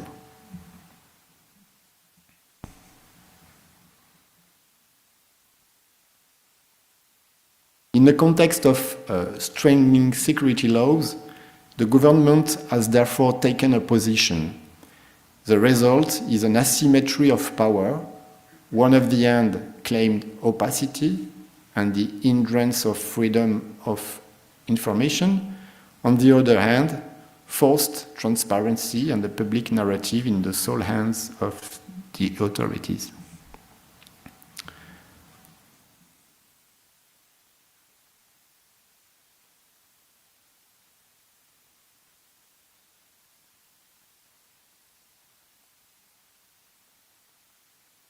In this context, the work of Paolo Scirio has acted as a detonator by targeting law enforcement agencies rather than alleged delinquent citizens. It criticized the lack of privacy regulation and displays with a certain irony of facial recognition technologies that can easily backfire on the authorities who promote and recommend their use.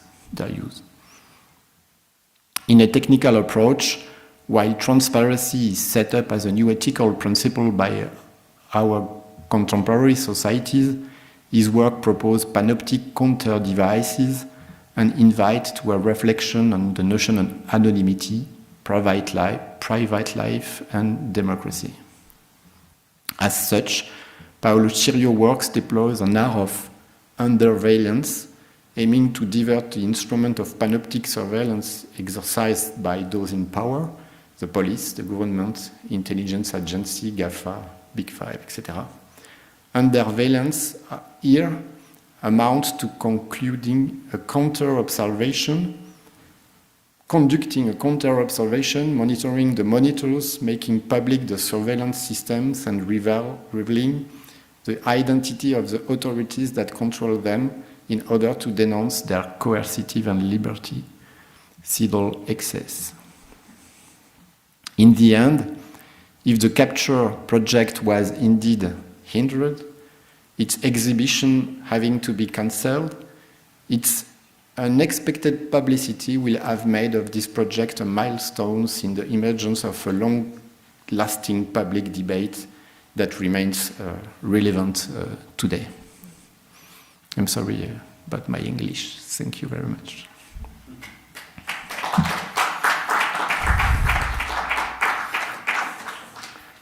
I can take questions, but I cannot answer in English if you want. If something can translate for me, it's better.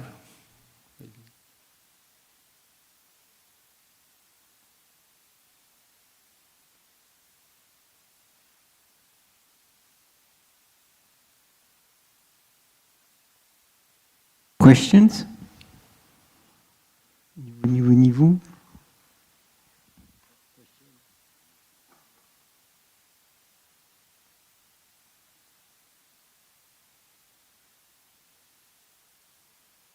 Oui, la question c'était comment tu vois l'évolution justement enfin de ces technologies, peut-être pas que l'IA d'ailleurs, mais enfin l'évolution de l'IA justement dans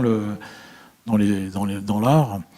Et est-ce que les précédentes, enfin l'intervention par exemple de Maurice BENAYOUN, là par exemple, t'as enfin confirmé tes vues par rapport à ça.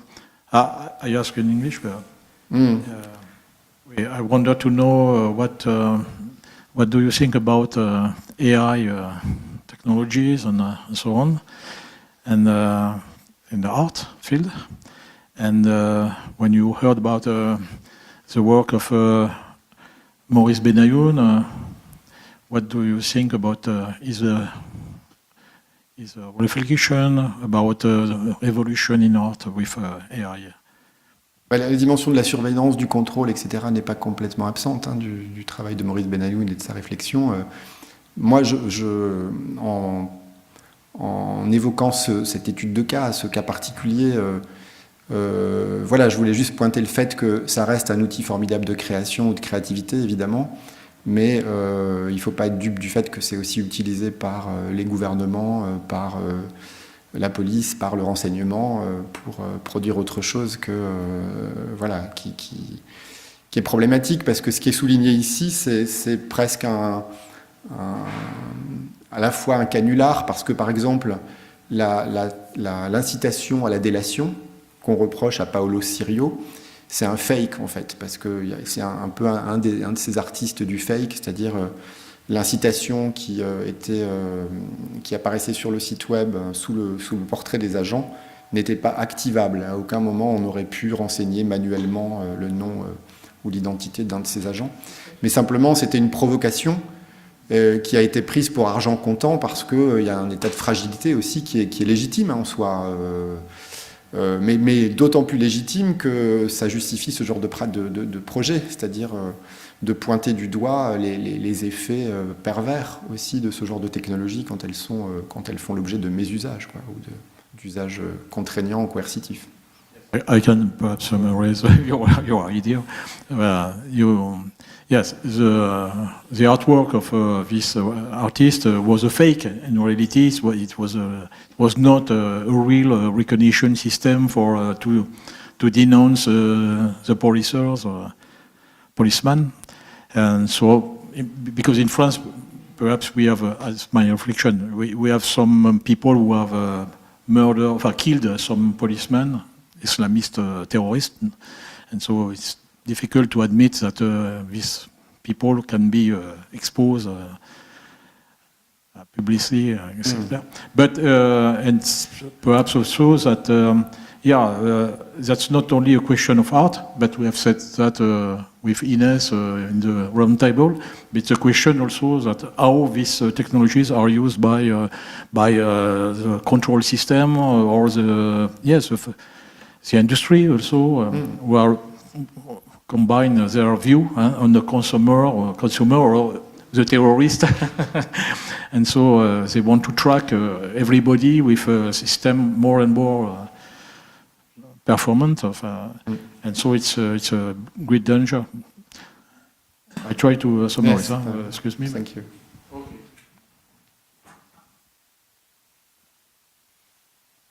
J'ai une question qui est liée à ce que tu as raconté. Internet, en général, me semble avoir donné une ampleur considérable à un problème qui oppose la capacité du discours anonyme et à la capacité au discours signé. C'est-à-dire que, bien entendu, quand il n'y avait pas Internet, on pouvait envoyer une lettre anonyme, le corbeau, c'est bien connu, mais d'abord, l'extension était techniquement limitée, et d'autre part, elle était légalement punie. L'extension qu'elle a prise à l'heure actuelle fait que n'importe qui peut raconter n'importe quoi sur n'importe qui en prenant un risque relativement limité. À l'inverse, cette facilité a permis à des gens qui vivent dans des endroits où on n'a pas le droit de communiquer autre chose que la parole officielle, de communiquer, de monter des manifestations, voilà. C'est-à-dire qu'il y a à la fois il y a une contradiction très profonde dans cette idée. Je suppose qu'il y a une contradiction aussi légale, pas uniquement, je dirais, politique, mais aussi une contradiction légale entre le droit ou le non-droit à l'anonymité. Bon, en général, les résistants ne sont pas des gens qui sont dans la légalité, par définition du mot résistant, mais dans les pays où ils sont. Mais c'est une contradiction, je dirais, au-delà de graves problèmes politiques comme ceux que tu viens de souvenir, mais qui se posent à tous les jours. Est-ce qu'il est normal que, je ne sais pas, n'importe qui puisse mettre la photo de ses enfants qui n'auront peut-être pas envie d'être reconnus sur Internet 25 ans plus tard, parce que la photo restera éternellement là.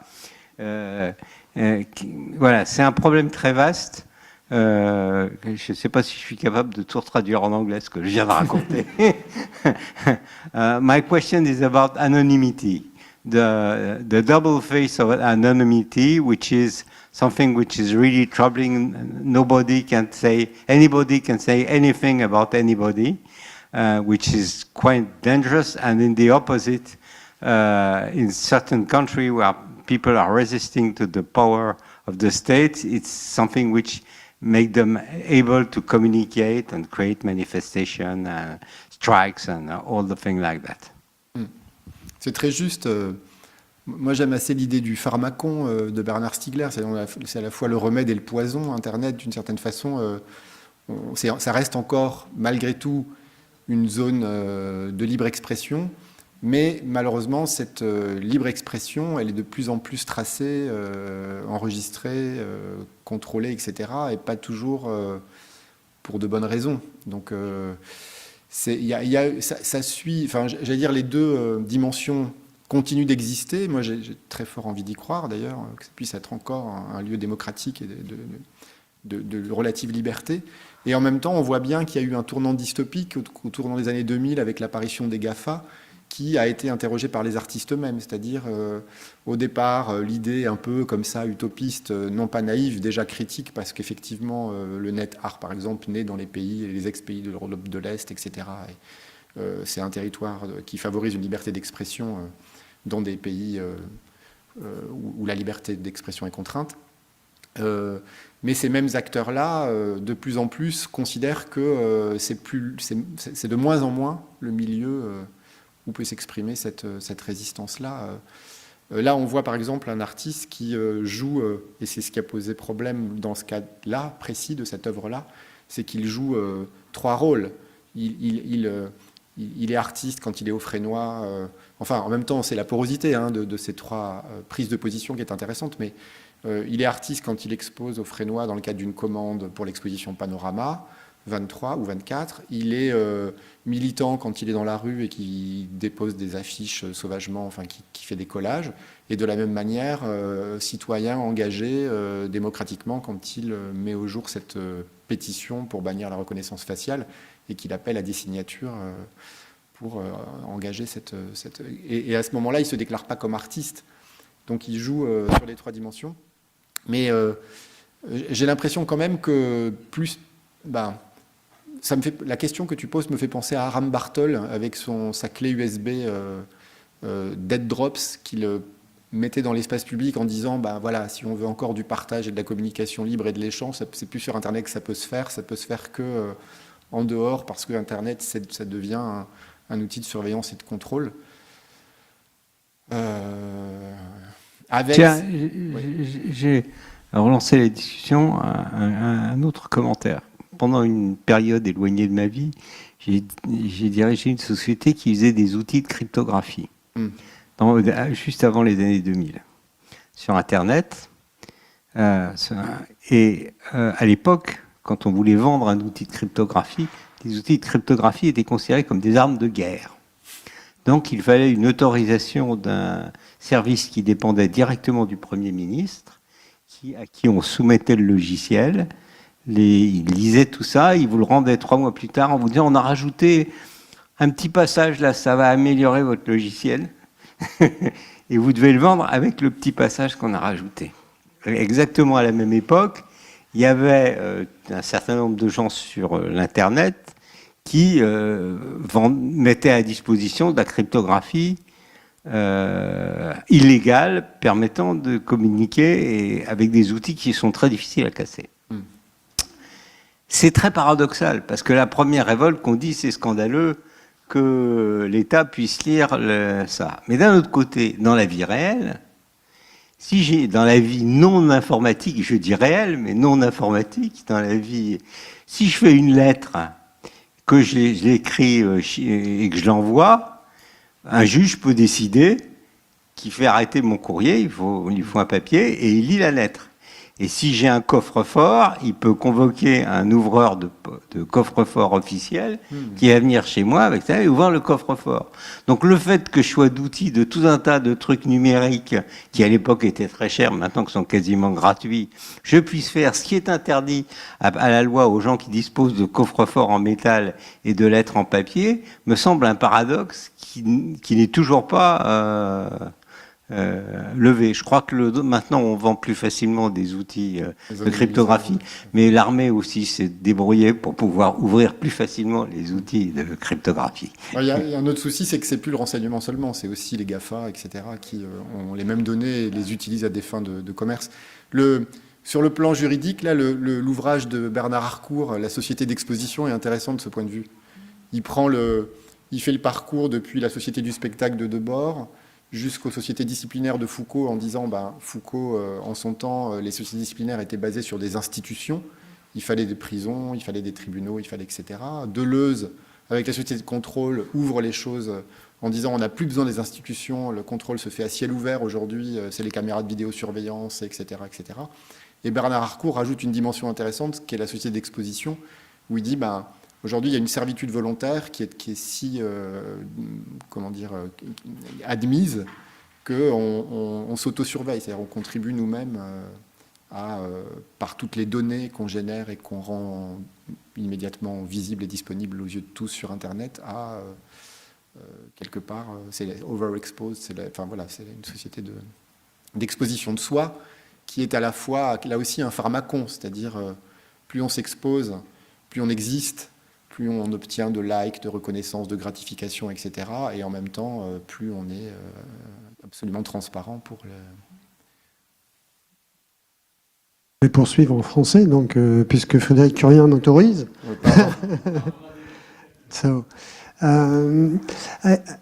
I want to pursue a discussion with my neighbor about the anonymous of the data. And now we can considering that the company, the big company, uses our data with legacy because the data is not connected with a people, with a name. But this is the data, all data. And this is a new way to continue to work with all the data the company take from the discussion, the words, etc. So this is a legal way. Tu veux dire qu'ils préservent l'anonymité, l'anonymat? Yes, of course, because if they don't preserve this anonymity, they can't work with the data. And it's very interesting with the discussion around AI, because AI needs a huge numbers of data to be efficient. So this is the way now. This is not a problem to know where is these people. This is not the way. This is a discussion we have with Vincent Puig, who was the collaborator of Bernard Stiegler during a vast number of years. Yes.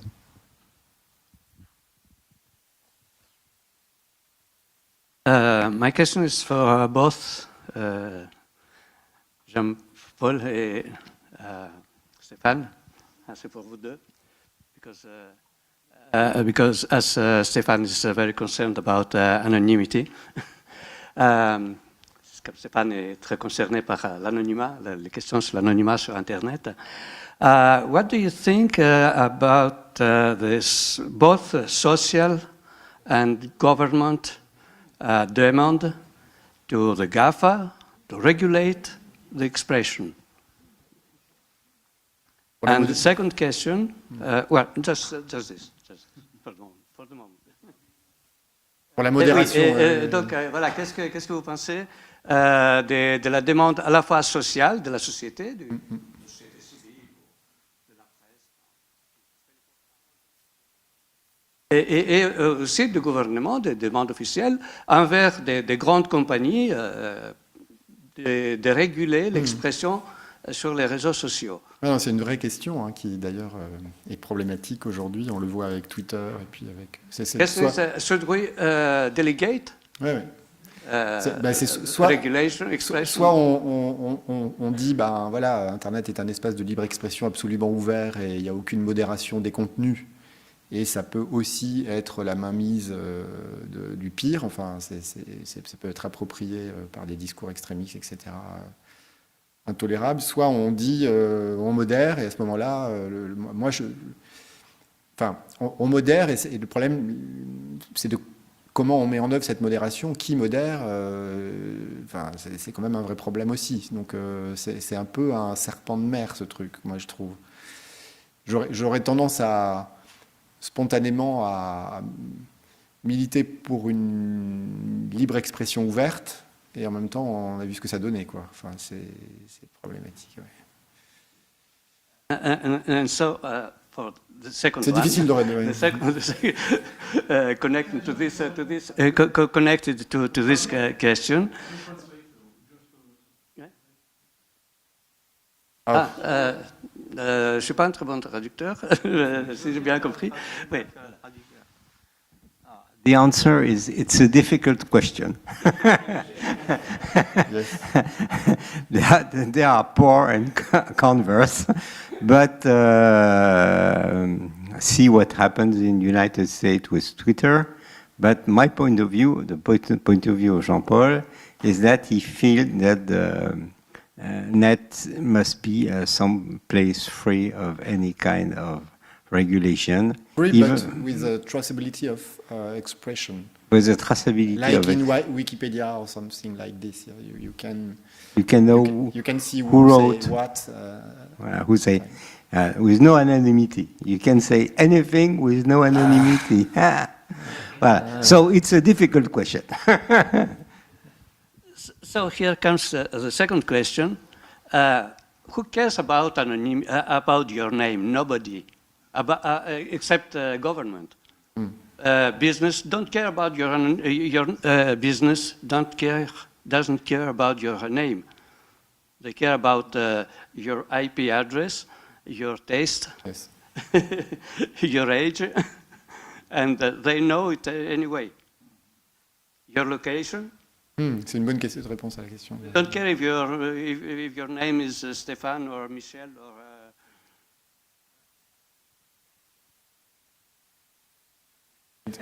But it's the same. But I think That's the same, but I think we are mixing two things which are quite different. The one who is responsible on what is put on the net, and the other, which is the law which define you are allowed to do that or not to put that or not to put that. My point of view, because I am somebody who thinks that country with laws, les états de droit, state with rights and laws are more interesting than jungle. yeah. My point of view is on one side, anybody who is putting something on the internet should have the status of a publisher. And then you have the law which defines what is allowed to be put on the net and not put on the net. It is another problem. Since if you say you are in a free world, in a free country where you don't have censorship, you can be a publisher, you don't have problems. If you are in a country where if you don't say what is the official position of the government, you could directly spend some years in a nice place, then as a publisher you take you may have some problem. But the the thing that you are responsible of what we are saying and the risks you take according in which country you are, in which place is two problems, I would say not different, but which has to be separated.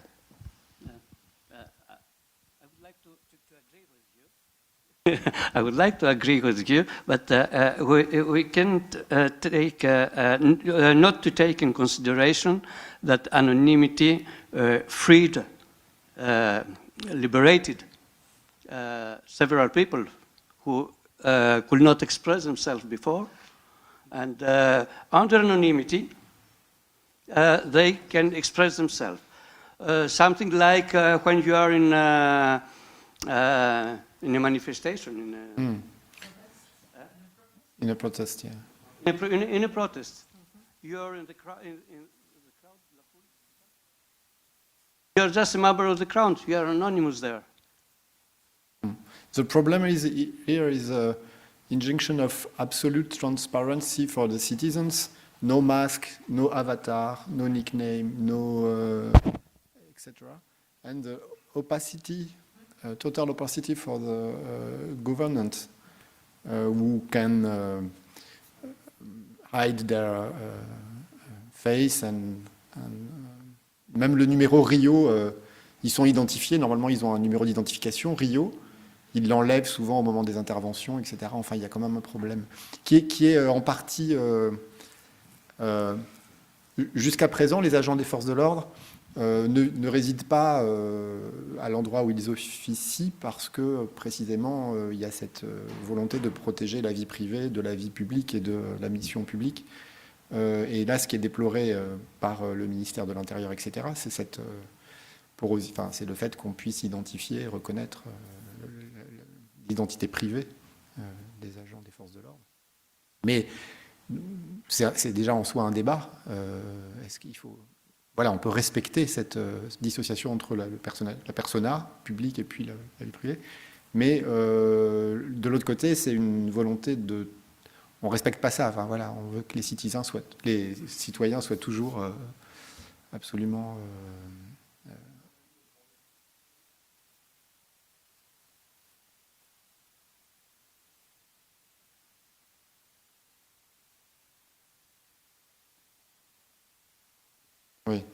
Mais c'est oublier le 49.3 de dire ça. De toute façon, je te laisse 5 ans, c'est vrai. We can. I want just to develop another way, because we can have a higher point of view and consider the nation states and the world state. Now with the GAFA, I think the nationality has moved, and we are in world states more than nation states, because in Lithuania you can have your honor identity, honor numeric, honor digital identity, and you have your own identity here in France, but I can have as a fabric and so another identity. And this is the concept itself of identity which move now, I think.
Les pirates, en fait, depuis.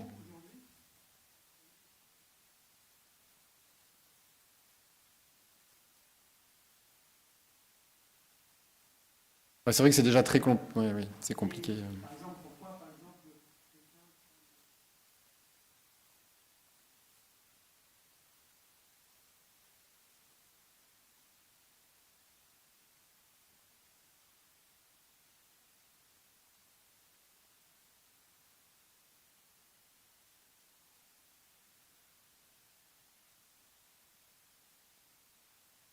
Là encore, l'identité, ça peut être d'un côté une zone de créativité, de liberté, et puis ça peut être aussi... Je me rappelle le schéma de Dominique Cardon, le design de la visibilité, où il mettait l'identité réelle, fictionnelle, être, faire, enfin, l'identité agissante, et on pouvait sur cet axe, comme ça, distribuer toutes les applications de réseaux sociaux où on allait être soit dans le clair-obscur d'un paravent, où on se crée une identité comme un avatar, etc.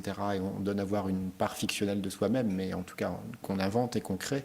Et puis une identité, au contraire, qui est l'identité telle qu'on la connaissait jusque-là, c'est-à-dire quelque chose qui est censé être inscrit une fois pour toutes, sans prendre en compte l'évolution de la vie d'ailleurs, sur un passeport ou une carte d'identité, c'est-à-dire né là, tel parent, tel jour, telle date, tel pays, etc., avec quelque chose de un peu gravé dans le marbre. Aujourd'hui, j'ai l'impression que l'identité, elle est... là aussi, c'est un pharmacon. C'est-à-dire, d'un côté, on peut créer des avatars et des identités multiples. Et d'un autre côté, on peut aussi associer à cette identité des comportements, des agissements, comme avec le score social en Chine, etc. C'est-à-dire quelque chose d'assez terrible où, finalement, l'identité, elle se limite plus à... un ancrage, ou etc., mais au contraire à des pratiques ou à des réseaux de relations ou à des origines sociales, enfin même si c'était déjà le cas, mais ça devient comme une espèce de marqueur qui vous donne la possibilité d'être et de faire ou pas des choses dans le pays où vous êtes, c'est-à-dire qui vous contraint, ça c'est quand même...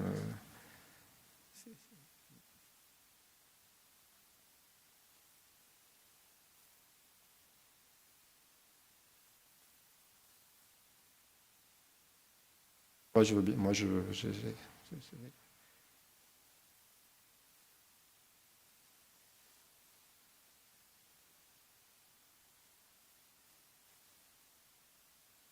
Bon, j'ai pas montré ça, mais c'est les œuvres précédentes de Paolo Cirio, peut-être que vous connaissez Street Ghost, où il réaffichait dans l'espace public justement des profils, enfin des visages, enfin des silhouettes de personnes qui avaient été capturées par la Google Car pour Google Street View. Alors il faisait des ateliers comme ça où il restituait dans l'espace public, précisément à l'endroit où les photos avaient été faites, la silhouette de ces gens. Ou alors Facebook, on va passer, mais par exemple ici, Overexposed, où il affichait dans l'espace public aussi, suite aux révélations d'Edward Snowden en 2013 sur la NSA, etc., les portraits des principaux agents donc de la CIA, de la NSA ou du FBI et autres, c'est-à-dire ces agents de l'ombre qui sont pourtant ceux qui surveillent et qui étaient surveillés à leur tour. Donc il y a toujours cette espèce de renversement du panoptique, c'est-à-dire rendre visible l'identité de ceux qui précisément traquent la vôtre tout en dissimulant la leur, quoi, un peu. Jean-Paul, I propose you perhaps to continue this discussion in the evening, and I hope that Mexican professors who are now live in Mexico may forgive this yes, I'm sorry. little. Yeah, and perhaps to forgive that we are French and very, very.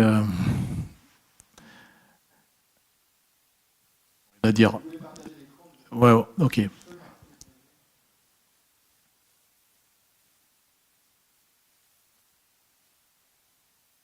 But okay. So I thank you, everybody. Thank you for to attend this free conferences, and we will continue tomorrow to go deeper to explore all these topics. And good evening, everybody.